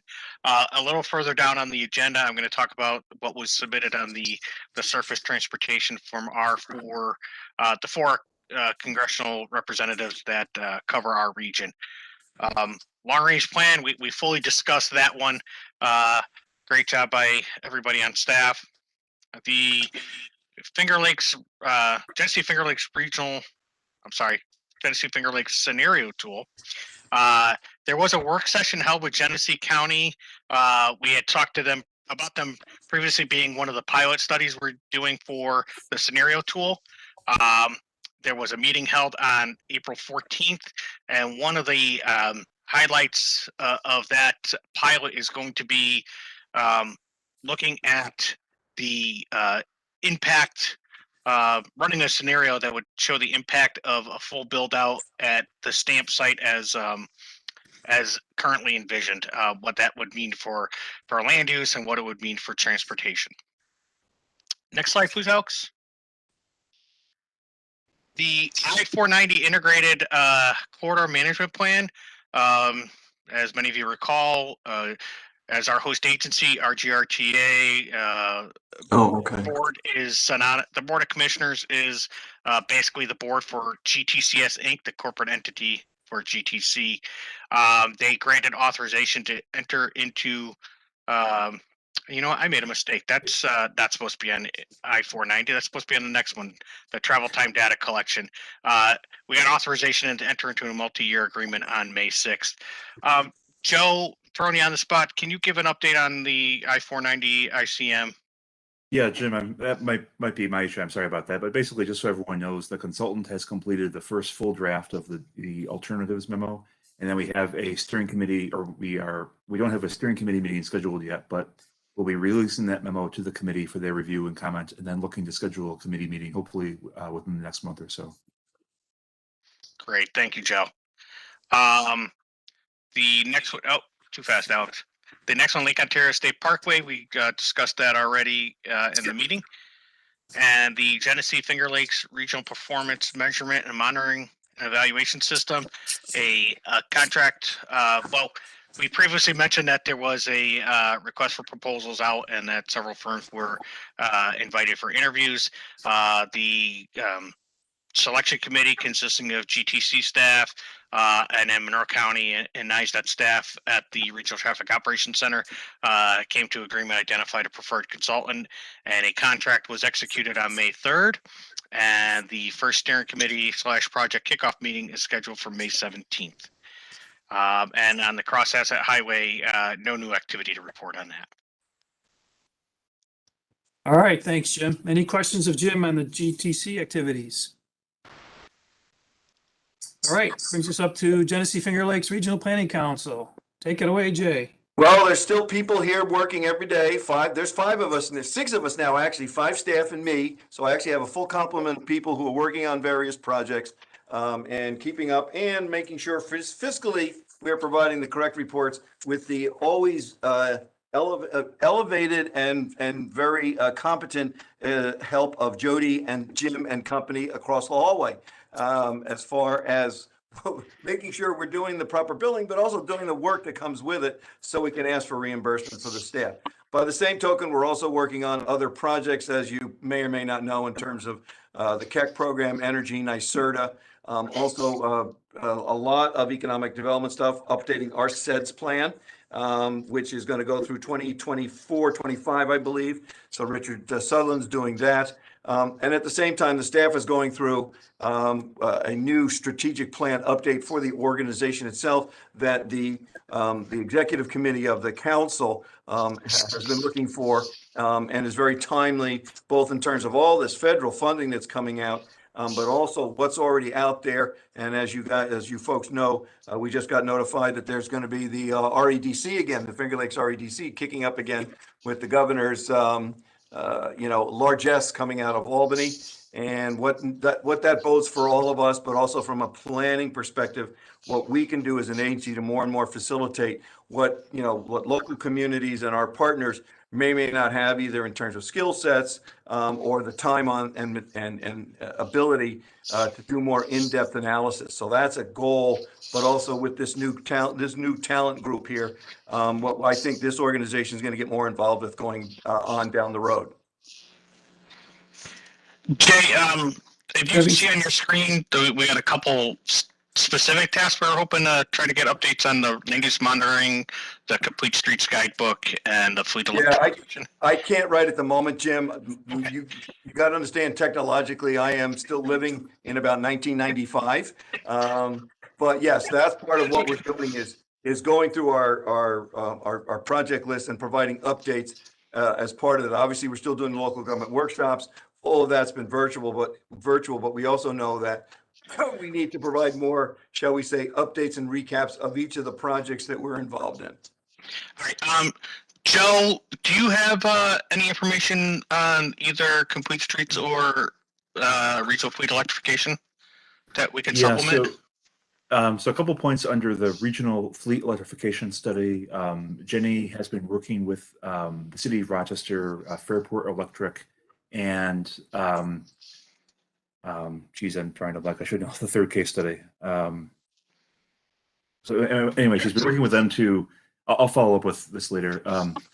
She's been working with them to collect information on the case studies. Oh, I'm sorry, RGRTA is the third one. Yeah, that's why. To collect information about the case studies and also doing some background research into workforce development needs.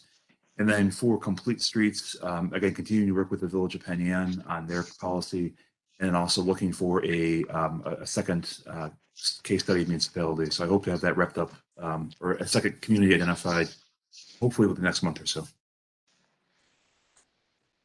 All right. Thank you, Joe and Jay.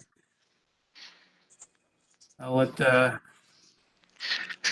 who's doing the type? Jim, is that you? Actually, that's Alex. It's wonderful when the technology works. We can do some stuff on the fly. All right. But I will jump ahead because Angela is not had a last minute conflict come up, so she's not on the call. But we did talk wayfinding already, and I'm hoping Bob Williams is still on the line. You might be able to talk about mobility management. Yeah, I'm here, Jim. Let me pull up my thing for that one. 8171. Okay, so actually nothing super recently. The advisory committee convened on April 13th. The consultant has developed draft recommendation summary matrix to be populated, as well as case study and recommendation profile templates. So the consultants will continue to talk to peer counties that they've identified and work out their recommendation alternatives. Thanks, Bob. All right, thanks, Bob. Appreciate it. Monroe County, let's see, I'm not sure Rochelle's still on the line for the land use monitoring. No. I'm trying to remember from the chat box if Rochelle had to step off for a conflict. She stepped off. Okay. Yeah. I can say, generally speaking, this time of year, they're still collecting data and processing the data that's coming in. So that's generally what happens. Since the project just started in January. So. Right. Okay. And it's probably comparable with Genesee Finger Lakes'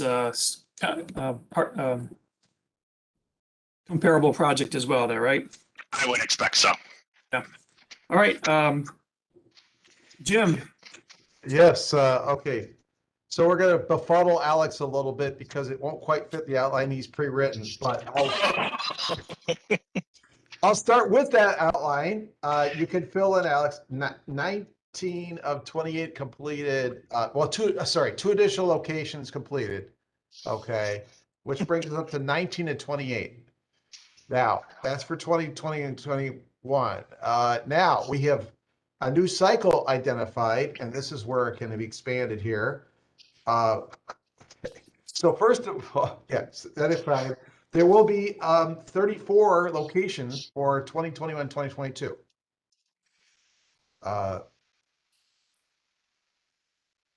Right, that's new locations. Now, that leaves 9 2020, 2022 ones to be vetted out here. We're going to do 5 of them and take 4 off the list. So that 28 locations of 2021 will become actually 23 done because 5, we've checked the, by now we've had another year of accident history and 5 of them. Oh, yeah, I'm sorry. You've got it right. Right. We're going to move to screening. Exactly. They're looking better safety wise. We wouldn't learn much. We'll finish the last 5 of those other cycles. So we have 39 to do, 5 from the old cycle and 34 for the new one. Whew. Okay. Everybody follow that? Yep. All right, great. And then as far as the, thanks, Alex, you did good. Signal and sign pole asset management, we're continuing our data collection for that. So basically, it's the same thing you saw last meeting. It'll continue through, well, until they're done.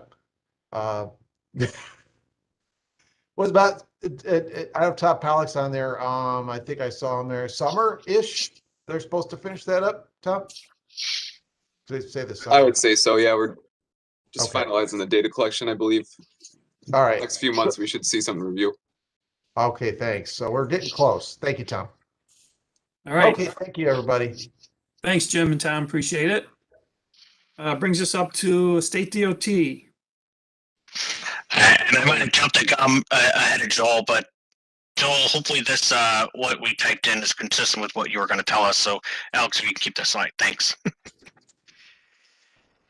It is indeed consistent. So again, task 7952, ramp reconfiguration study. Reminder, this is looking at 2 interchanges, 490 at 590, the can of worms, and 590 at 104. At the last meeting, I reported that the data collection was nearing completion, and that really has since happened. So the consultant does have a draft inventory that they are looking to present to our steering committee.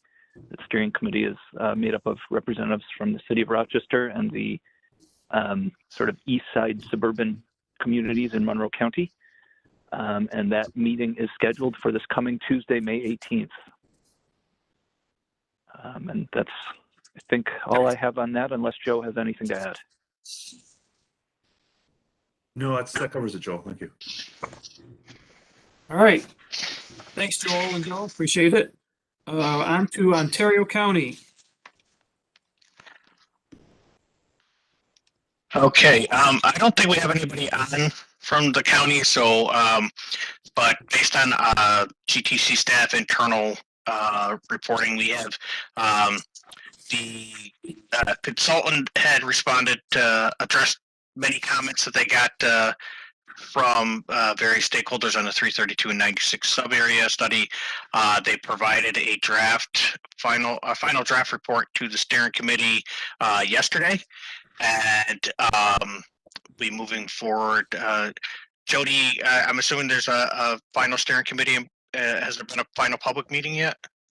No, those are still pending, so we haven't scheduled either one of those meetings yet. I think they're looking for comments by May 28th, and I think they're going to start scheduling the last steering committee around those comments. So, or after they receive the comments, I should say. Great.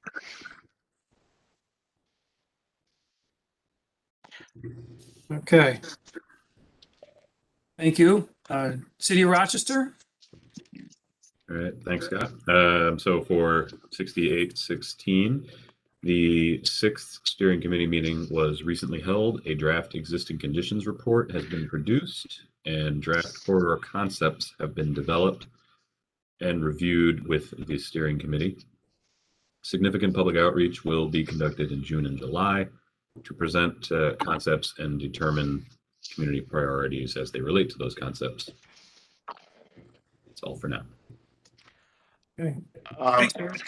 Before we move on, I want to give Alex a chance to finish typing on this and then just see, I know this was one of the pilot studies using the scenario tool. Was there any activity related to the scenario tool that should be reported? No, we're still going to come back to work with the projects committee to support some ongoing health impact analyses. All right, good. Thanks. Come on that. All right. Thanks, Alex, Eric. Appreciate it. RGRTA.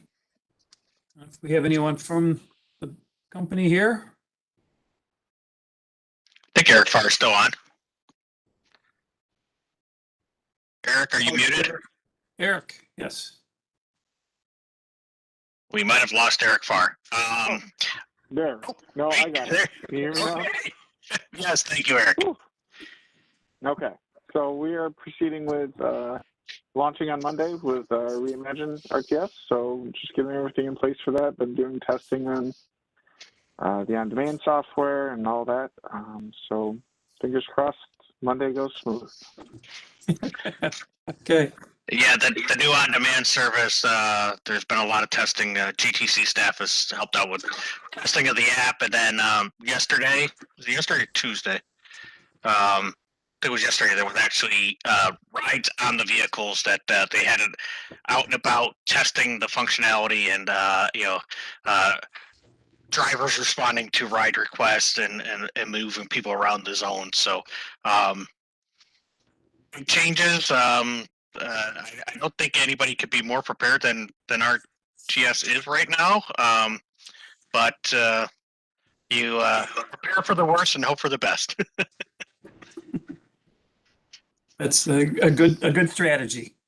So, all right. Thanks, Eric. Wayne County. We still have Kevin on the, yeah. Yep, I'm here. 6233 has been completed. It was accepted by the this group presented last meeting, and I cannot unfortunately speak to the Ontario Midland project. I don't know if can talk for to anybody that, Kevin. can hear from GTC. I can talk to that, Kevin. It's Jody. Thank you. Sure. So the consultant finalized the recommendations and they sent those to myself and Wayne County for our internal review. I know Wayne County, Brian Pincelli has gone back and forth with them a little bit about some comments on those. So we're planning to meet as a steering committee on next Tuesday, the 18th, to go over those recommendations. So it's moving along. Okay, good. Thanks. Thanks, Jody. Kevin? Thanks, Jody. All right. Other agencies.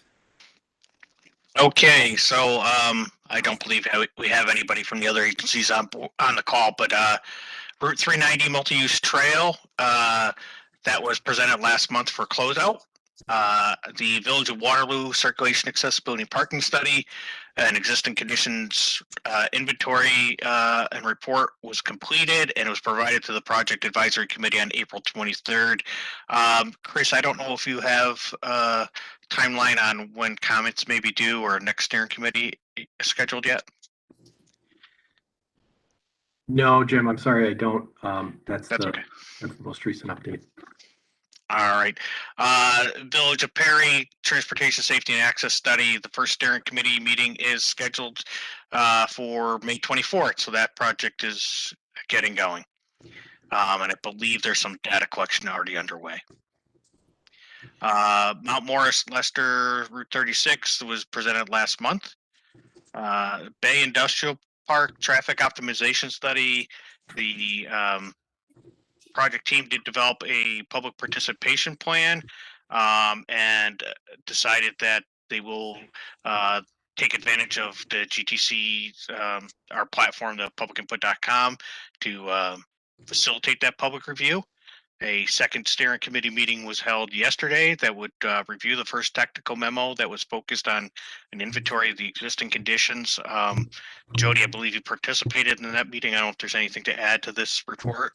No, they have a condensed schedule, so they really want to move this project along. We're looking for a first public meeting probably in July and another steering committee meeting next month. So. Great. Moving on, Canandaigua Waterfront Active Transportation Plan. The consultant has provided an existing conditions document to the steering committee. That was done on April 8th. The consultant also met with NISDOT Region 4's Traffic and Safety Group to review the alternative concepts that they came up with to gain some first impressions and basically to try to identify any red flags that might be problematic, particularly with Route 5 and 20 going through there. The steering committee met on April 30th to review the alternatives and gain some initial feedback. Bob, I'm not sure if there's anything you can add to that. Just that additional turning movement count effort is underway. The video is captured and it's being analyzed. So it'll augment their alternative analysis. Yeah, so Bob, thank you for reminding me. The GTC has a mast-mounted camera that's portable. We take it out. We've used it. We've talked about it in the past. Initially, got it to be able to enhance our bicycle and pedestrian count activities, but it also works out well for capturing some turning movements at intersections. And the vendor has some software that will automatically process videos if you're looking for particular items on it. So we've made it available for various member agencies and projects over the last couple of years. Next, the Gananda Parkway that was presented last month, as well as the Middle Cheshire Road presented last month. So that completes the UPWP projects. All right. Thank you, Jim. Thank you, everyone, for the updates. Unless there's any questions or comments on any of the projects, we'll move on to the next item. It'd be TIP staff modifications. Thanks, Scott. Just want to update everyone that two projects had added non-federal funding to their balances since the last time this committee met. Okay. Any questions? All right. Next item, 60, is status for the long-range transportation plan for the Genesee Finger Lakes Region 2045. That's just a placeholder that we have in our structured agenda. Was fully discussed earlier, so nothing today. Good. Next item is D, federal legislative and funding update. So Alex is going to talk about the manual on uniform traffic control devices, and I'll talk about the remainder. Sure. We provided just an update last month that that there's comments are being requested for changes.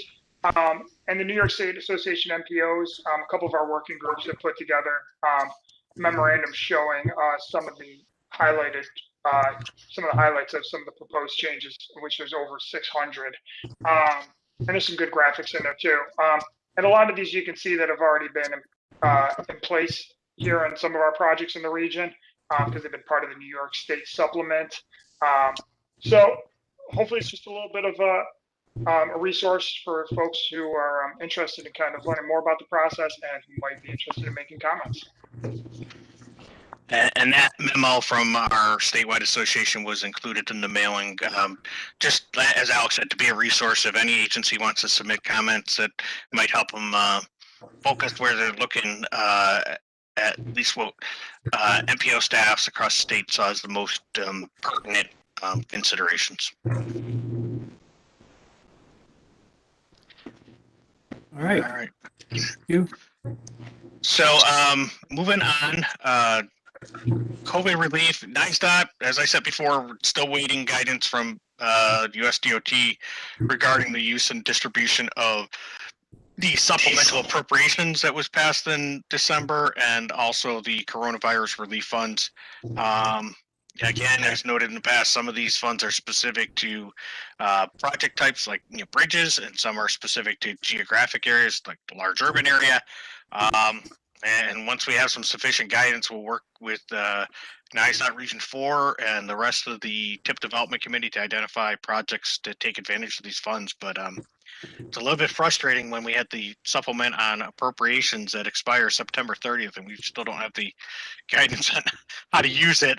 Presumably, they're supposed to be obligated, but with a 3-year timeline to use them, but you can't use them if you can't obligate them. Also, as I mentioned last month and a little bit earlier in the meeting, the Congress initiated development of the new surface transportation legislation to replace the FAST Act that will include member designated projects. These were formerly called earmarks. They don't want to use that term, but they did revise the process to put more transparency to it. And as part of that process,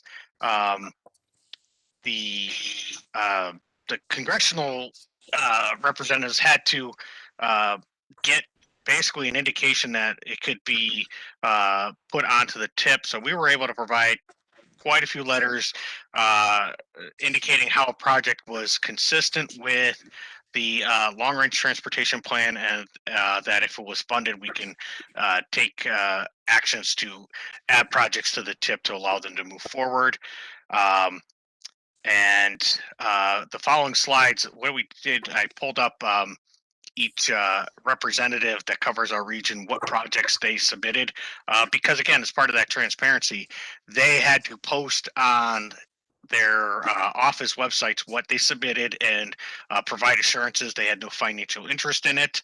And then there is a centralized database of all the project submissions, basically just a big list by representative. But Congressman Reed submitted within our region the Lake to Lake Road Bridge replacement in the town of Gorham in Ontario County.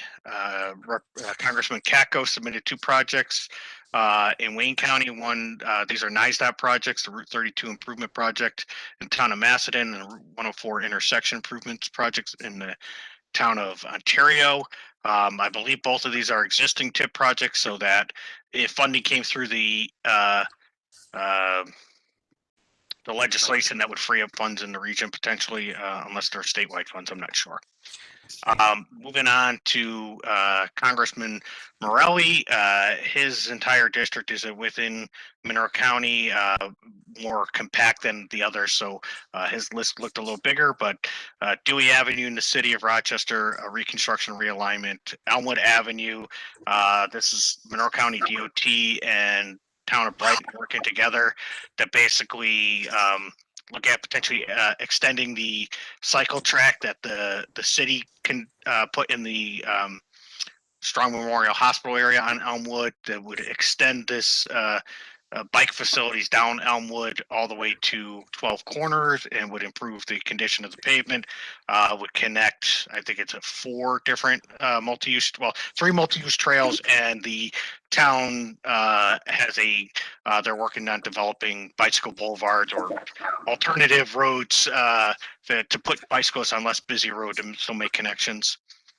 The Interloop North Transformation Project, City of Rochester is working through studying that now. The earmark would allow them to advance engineering should that project come out as something feasible to do a different vision for the corridor. Town of Greece submitted the Maiden Lane Rehabilitation Project. This was something that was on our tip previously, but many recall, gosh, about 10 years ago, we had to do a rescission of funds because of the way the federal legislation kept getting extended without the increases in funding that we expected. So we had to cut $120 million out of our program over a 3-year period. So one of the projects that took a hit was the Maiden Lane, where the funding for construction was rescinded. They're looking to implement this project. The town has continued. They progressed the design. They've made some interim treatments, but this would be a much more comprehensive fix, including adding bicycle and pedestrian facilities. North Clinton Avenue Mill and Resurface Project in the city of Rochester, enhance, not only fix pavement, but enhance ADA, in the pedestrian environment. I don't recall if that could include bicycle lanes, but it's a tight corridor. RGRTA submitted a couple, or got identified with a couple, design and environmental review for electric bus charging facility, where Rusty earlier in the meeting was talking about the en route charging. This would be growing the ability to charge buses at the current campus. Right now they have the infrastructure to charge 20 buses. 10 are already in service, 10 are on order, but to grow the fleet and meet the governor's mandate for zero emissions buses, they're looking to basically add a bus garage that would allow storage and charging of the buses overnight. I believe it would be capacity for 60 additional buses. So that still doesn't take care of their full fleet, but that would get them up almost 50% of their fleet being able to be garaged and charged on their campus. But the earmark would cover design and environmental review. It does not construct the building. RGRTA also has an earmark for designing, acquiring property and constructing a new facility. Their existing RTS access facility on Traybold Road was subject of a UPWP study a few years ago that looked at the future needs of the service and the ability of that site to provide those. They are maxed out and essentially landlocked. They're not able to grow that site at all due to environmental constraints on adjacent properties. So they the result of that study was to find a new location. They are working through the screening process. They're down to 2 parcels that they're eyeing to try to put a new facility. But at the same time, there's an opportunity with the new on-demand service to co-locate the paratransit service and the on-demand service, because those vehicles are more similar than the large 40 and 60-foot buses. Right now, the on-demand vehicles are being co-located with the large vehicles. This new facility would be more efficient from that regard. Smith Street Bridge in the village of Brockport is a little bit confusing because it's not the bridge directly, but this bridge crosses the Erie Canal.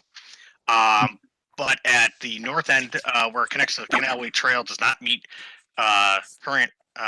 ADA standards, so it would enhance that. This is part of the Canals Initiative, where the state was enhancing things through that corridor. So the village wants to enhance the connections. But on the south side, the way it is now, you can come across the bridge and you kind of get to a dead end unless you're able-bodied and can walk down the steep staircase. But if you're in a wheelchair or on a bicycle, you kind of got to pick your stuff up over a guardrail and try to maneuver your way around. So this would enhance the bicycle and pedestrian connections, make them complete across the canal, and then fix the staircase to make it get rid of it's kind of in disrepair now, but this would enhance the connection between SUNY Brockport and the north side of the canal.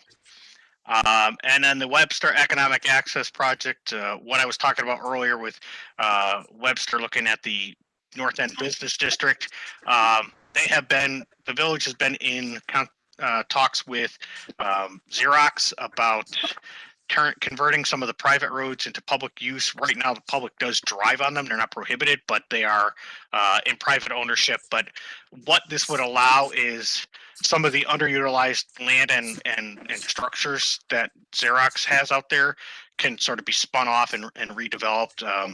I'd say akin to what happened up at Eastman Business Park, where you're bringing other businesses in. It won't be limited to Xerox. So, but by having the public roads and then bringing them up to town standards and adding bicycle and pedestrian facilities that makes it more attractive for development where there's existing supporting infrastructure. Next slide. All right, so now Congressman Jacobs, his district wraps around quite a bit, starts out in Buffalo, but it's our southern and western part of the region. But a couple bridge projects out in Genesee County, Rose Road Bridge over in the town of Batavia, and Griswold Road Bridge in the town of Darien. Those would be replacements.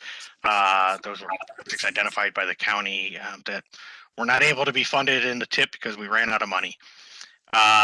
Livingston County is sought support for highway rehabilitation on Perry Road in the town of Mount Morris. The county has been working for years trying to develop new access into the Gateway Agribusiness Park. This is where Sweeteners Plus and I believe it's a grain silo. I can't think of the name, but right now. Trucks using this facility, accessing this facility, go down a residential street. This would provide a direct connection from Route 15 in proximity to the interchange with 390. Would create an opportunity to develop the agricultural-based business park and more efficient for truck movements. Also has rail lines into the park, so there's opportunities for rail to truck or servicing by rail. So the county is seeking support on that. The next two projects, County Road 9 at Lineau Road and Lane Roads intersection in the town of Victor, and the Victor Traffic Mitigation Project in the town of Victor. Those were both projects that came out of the Route 96 corridor study that GTC funded. The Lineau and Lane Roads would likely become a roundabout. This is just as you're approaching from I guess like the north, you come on the village line, but on one side of the intersection, speed limits are 50 miles an hour, and then the other side of the intersection, there's 30 miles an hour. And there's school buses that come through the intersection. There's a lot of there's conflicts that are happening there that a different intersection configuration could make improve the safety there and the functionality. And the traffic mitigation project would be more between the thruway and the village line on some of the recommendations out of that study. I think that was it for the member items. Quite a bit. These are all submitted to the House Transportation Infrastructure Committee, which then gets to decide out of I think it was about 2,800 earmarks that were requested. I didn't get a dollar amount of value on it, but I just saw a number and a pretty fair amount on both sides of the aisle. Quite a few on the Democrat, as could be expected, but over 100 on the Republican side of the aisle. Different Congress representatives submitted. I think the process being more transparent and ensuring that these are meeting some community need. I think there's less likely to be the controversy of things like the Bridge to Nowhere that really blew up the whole earmark process many years ago. Does anybody have questions on those? I could try to answer. I think I went through them pretty thoroughly, but Yeah. The other question I have, Jim, is there a time frame, approximate time frame of when the selection might be made and projects notified of their selection or not? New federal fiscal year. Well, right now the federal legislation, the FAST Act, expires on September 30th. Yeah. So Congress is going through the legislative process now in deliberations on putting a bill together. So there's the pressure to get a new bill before September 30th. It was already extended once. That was late last year at the towards the end of the federal fiscal year because obviously we were in COVID and we were coming to an election season. So I had thought for quite some time they would kick it beyond election, but what they did through their appropriations process, they extended the FAST Act to September 30th. So I think we'll see a lot of movement this summer as to what's going to happen either. And I honestly don't think there's much desire to kick the can down the road on the transportation bill. There's been committees working on it for quite a while. There's a couple, several bipartisan proposals that are out there. So I really feel like we could see a new transportation bill in place by September 30th. Okay, that's good. I was just wondering, because with the call for projects for the TAP, a lot of these would be candidates for that. It'd be nice to know if some projects make one cut, then we'd know which ones could apply for the TF. If there's overlap there, then that muddies the waters again, but okay. Yeah, you're also looking at, 2022 elections. These folks want to get reelected in many cases, and it's all about the dinero. Yeah. So, Scott, as far as your point about tip applications, my thinking is a project sponsor, until you've got confirmation on any one, you keep throwing your hat in the ring. It's a lot easier to withdraw something from consideration than try to add it late in the process. So Correct. Yeah, I agree with that. So, okay. Very good. Thank you for that update, Jim. And then just one other thing I wanted to raise that I hope all of you are already aware. Agencies, on April 12th, the Federal Highway Administration did release a notice of funding opportunity for the Rebuilding American Infrastructure with Sustainability and Equity, or the RAISE grant program. This was in past administrations called Tiger, and then it was called Build. This is how we funded the Inner Loop project and the Rochester Amtrak Station project. But applications for that are due July 12th. If your agency is planning to submit something and there's anything GTC staff can be assistance with, please reach out to me. All right, good. Thank you, Jim. Appreciate that. Any questions of Jim's information there?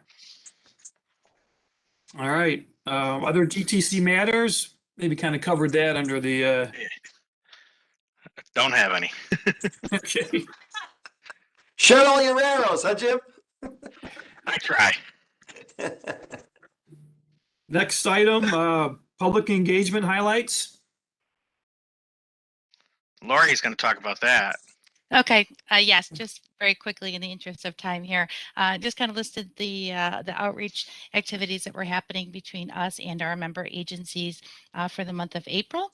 And May is light, other than, next slide, Alex, other than the RTS Reimagine launch, of course, and also Monroe County DOT has a culvert project in the design phase right now out in Parrington. So, other things that you folks can send us and we can help cross promote. We're most willing, and of course, May's kind of quiet being so early in the fiscal year here, but we'll try to compile everything as the summer goes on.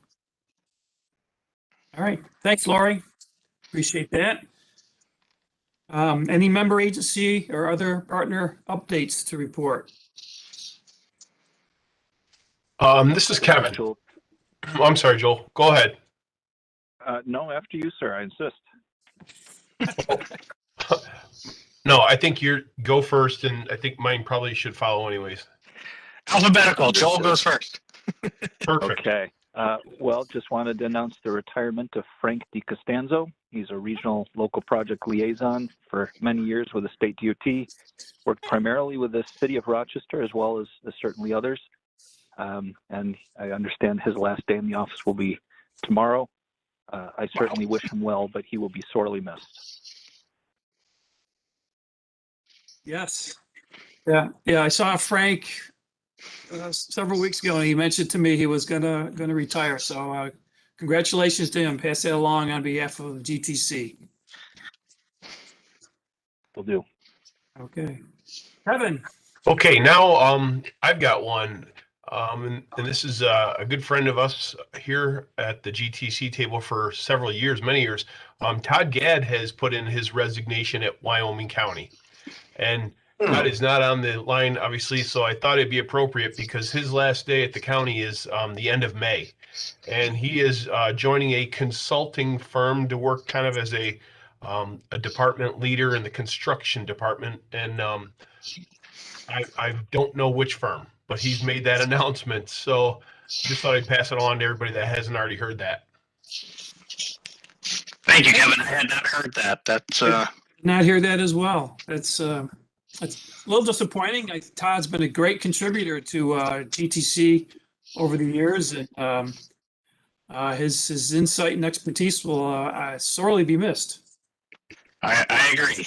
But I don't believe He's been great with our county association, with the GTC, great partner here in the region, and a good friend. So we'll miss him from that standpoint, but he's not really leaving the community that we're in. So well, I certainly wish him well.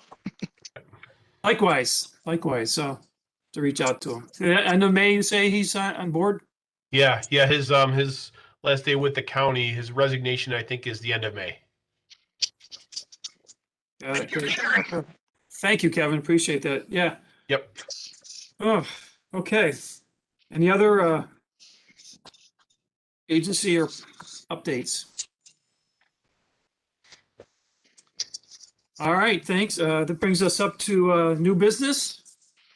I do have something, and I apologize. I know we're going really long, but recently I was approached by Mitch Gruber from the Rochester City Council and John Baines from the Monroe County Legislature to try to establish an active transportation advisory committee that they would hope to participate on to bring the elected official perspective into the mix and try to help affect implementation, but they also think that there's a need for a diverse group of stakeholders, both from a variety of interest communities, but also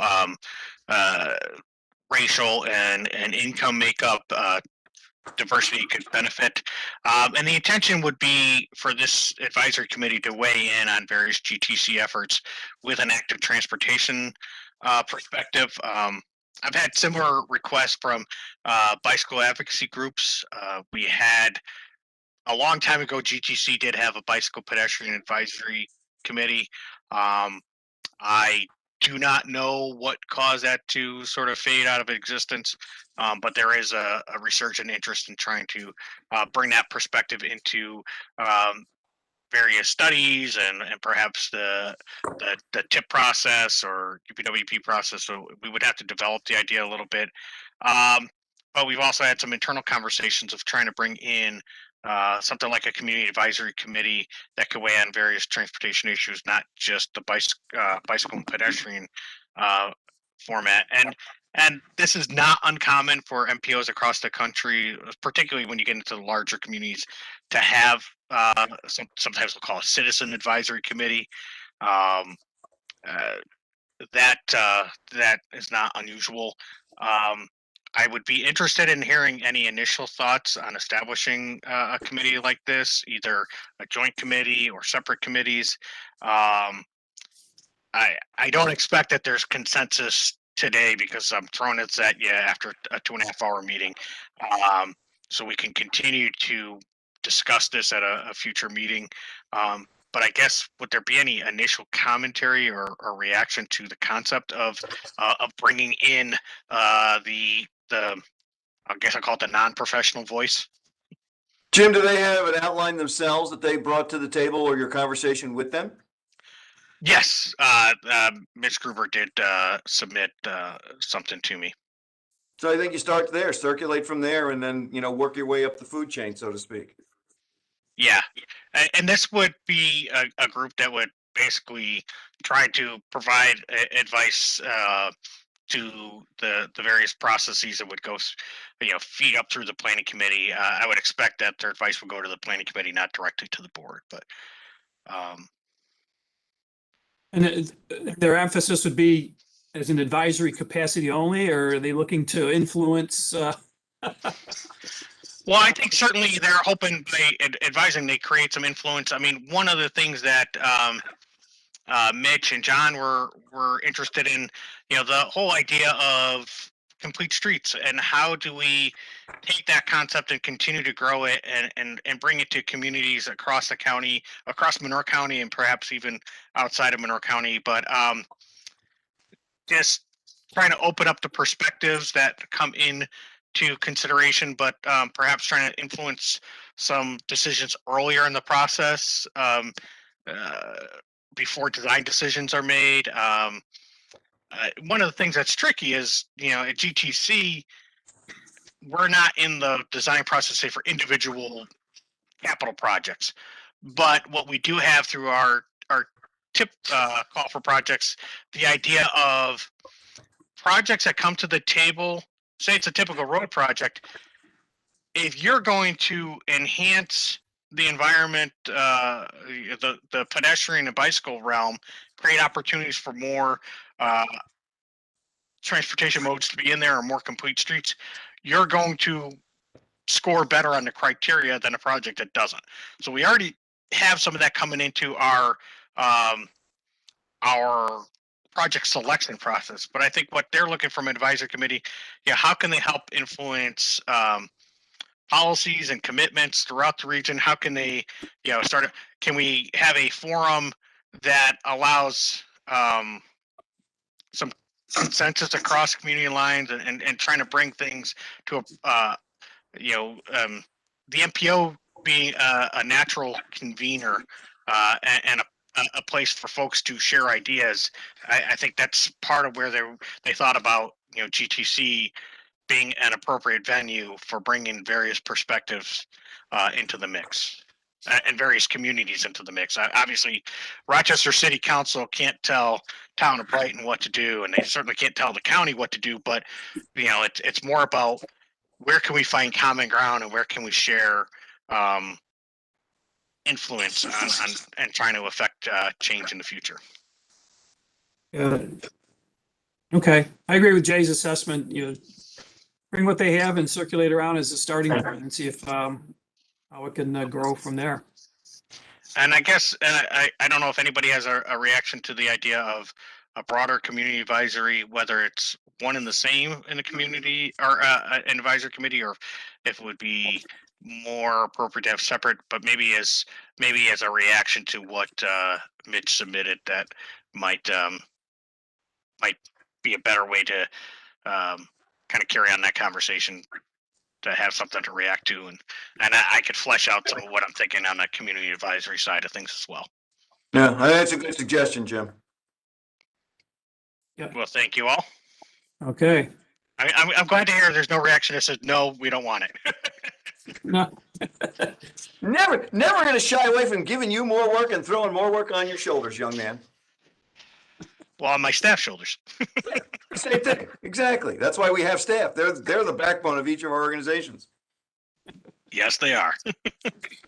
We can hear you, right? Exactly. Okay. That's the whole idea. Somehow we got to prop you guys up once in a while. Today's That's good all. feeling day. That's all I have, Scott. All right, thank you, Before we Jim. move to public forum, I'm sorry to belabor this, but I just got an email from, this is Joel. Within the last half hour, I got an email from the Federal Highway Administration, Eastern Federal Lands Division. They are conducting a project within our region called the FLAP Project on Route 63. I believe it's in the town of Alabama in Genesee County. Yeah. It is on the tip using non-planning target funds, and they've raised the possibility that we might need to use a different fund source, which would be an admin mod under the guidelines for tip project changes. So given the urgency of their email, and I do apologize, this is hot off the press, I guess I am looking for concurrence to change, to use a different pot of money than is originally on the tip. And just to stress again, none of this is our money. The Federal Highway is constructing the project in our region, and that's why the project is on our tip. But this, frankly, doesn't impact anything. But I do need to go through the process.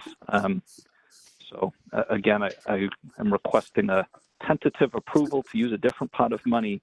And once I get clarification, I'll work with Alex if that's acceptable to the group. Hey, Joel, how about we send this down to the TDC, just like what we did with the UDC for the Webster changes? Well, it's an admin mod. It still has to go through this committee, right? Yeah, the admin mod Funny still. change, yeah. What we could do, what we have done in the past when we've had stuff of urgent timing, again, recognizing that this committee is not scheduled to convene until July 8th, and very likely we won't have a meeting due to lack of agenda items. That seems to be the trend. But the committee can say, approve the admin mod subject to concurrence by the TIP Development Committee. Understood. Does that make sense for your perspective, Scott? Yeah, yeah. As one member of the TDC, I concur. Great. Thanks, Kevin. Appreciate that. And again, to Joel's point, this is the federal lands program won't affect any other project. We honestly don't have discretion on what funds get used there, but they cannot be utilized if they're not on the tip. So this is just an opportunity to allow the feds to make investments in our neighborhood. So. Yep. So let's proceed in that manner, and that way we can have it ready for the board meeting.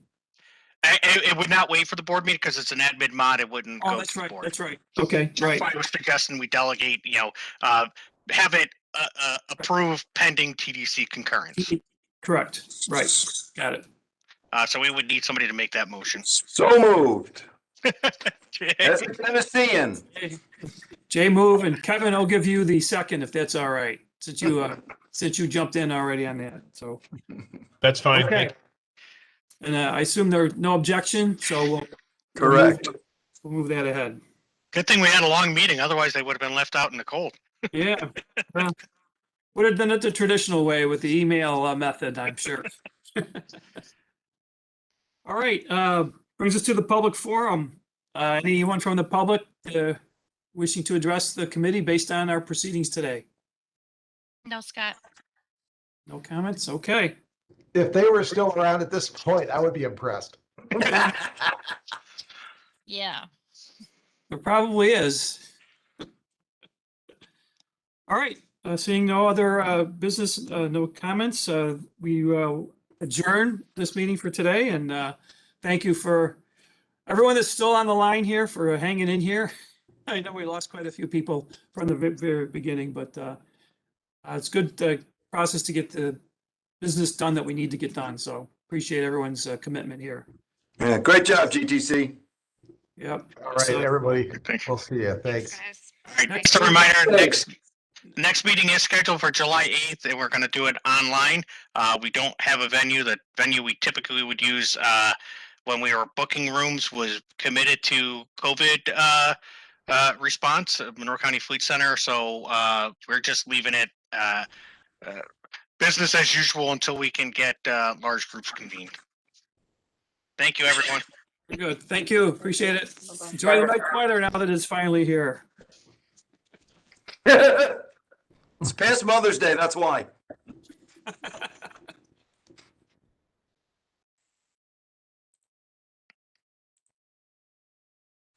Let's see. Now, that was a marathon session.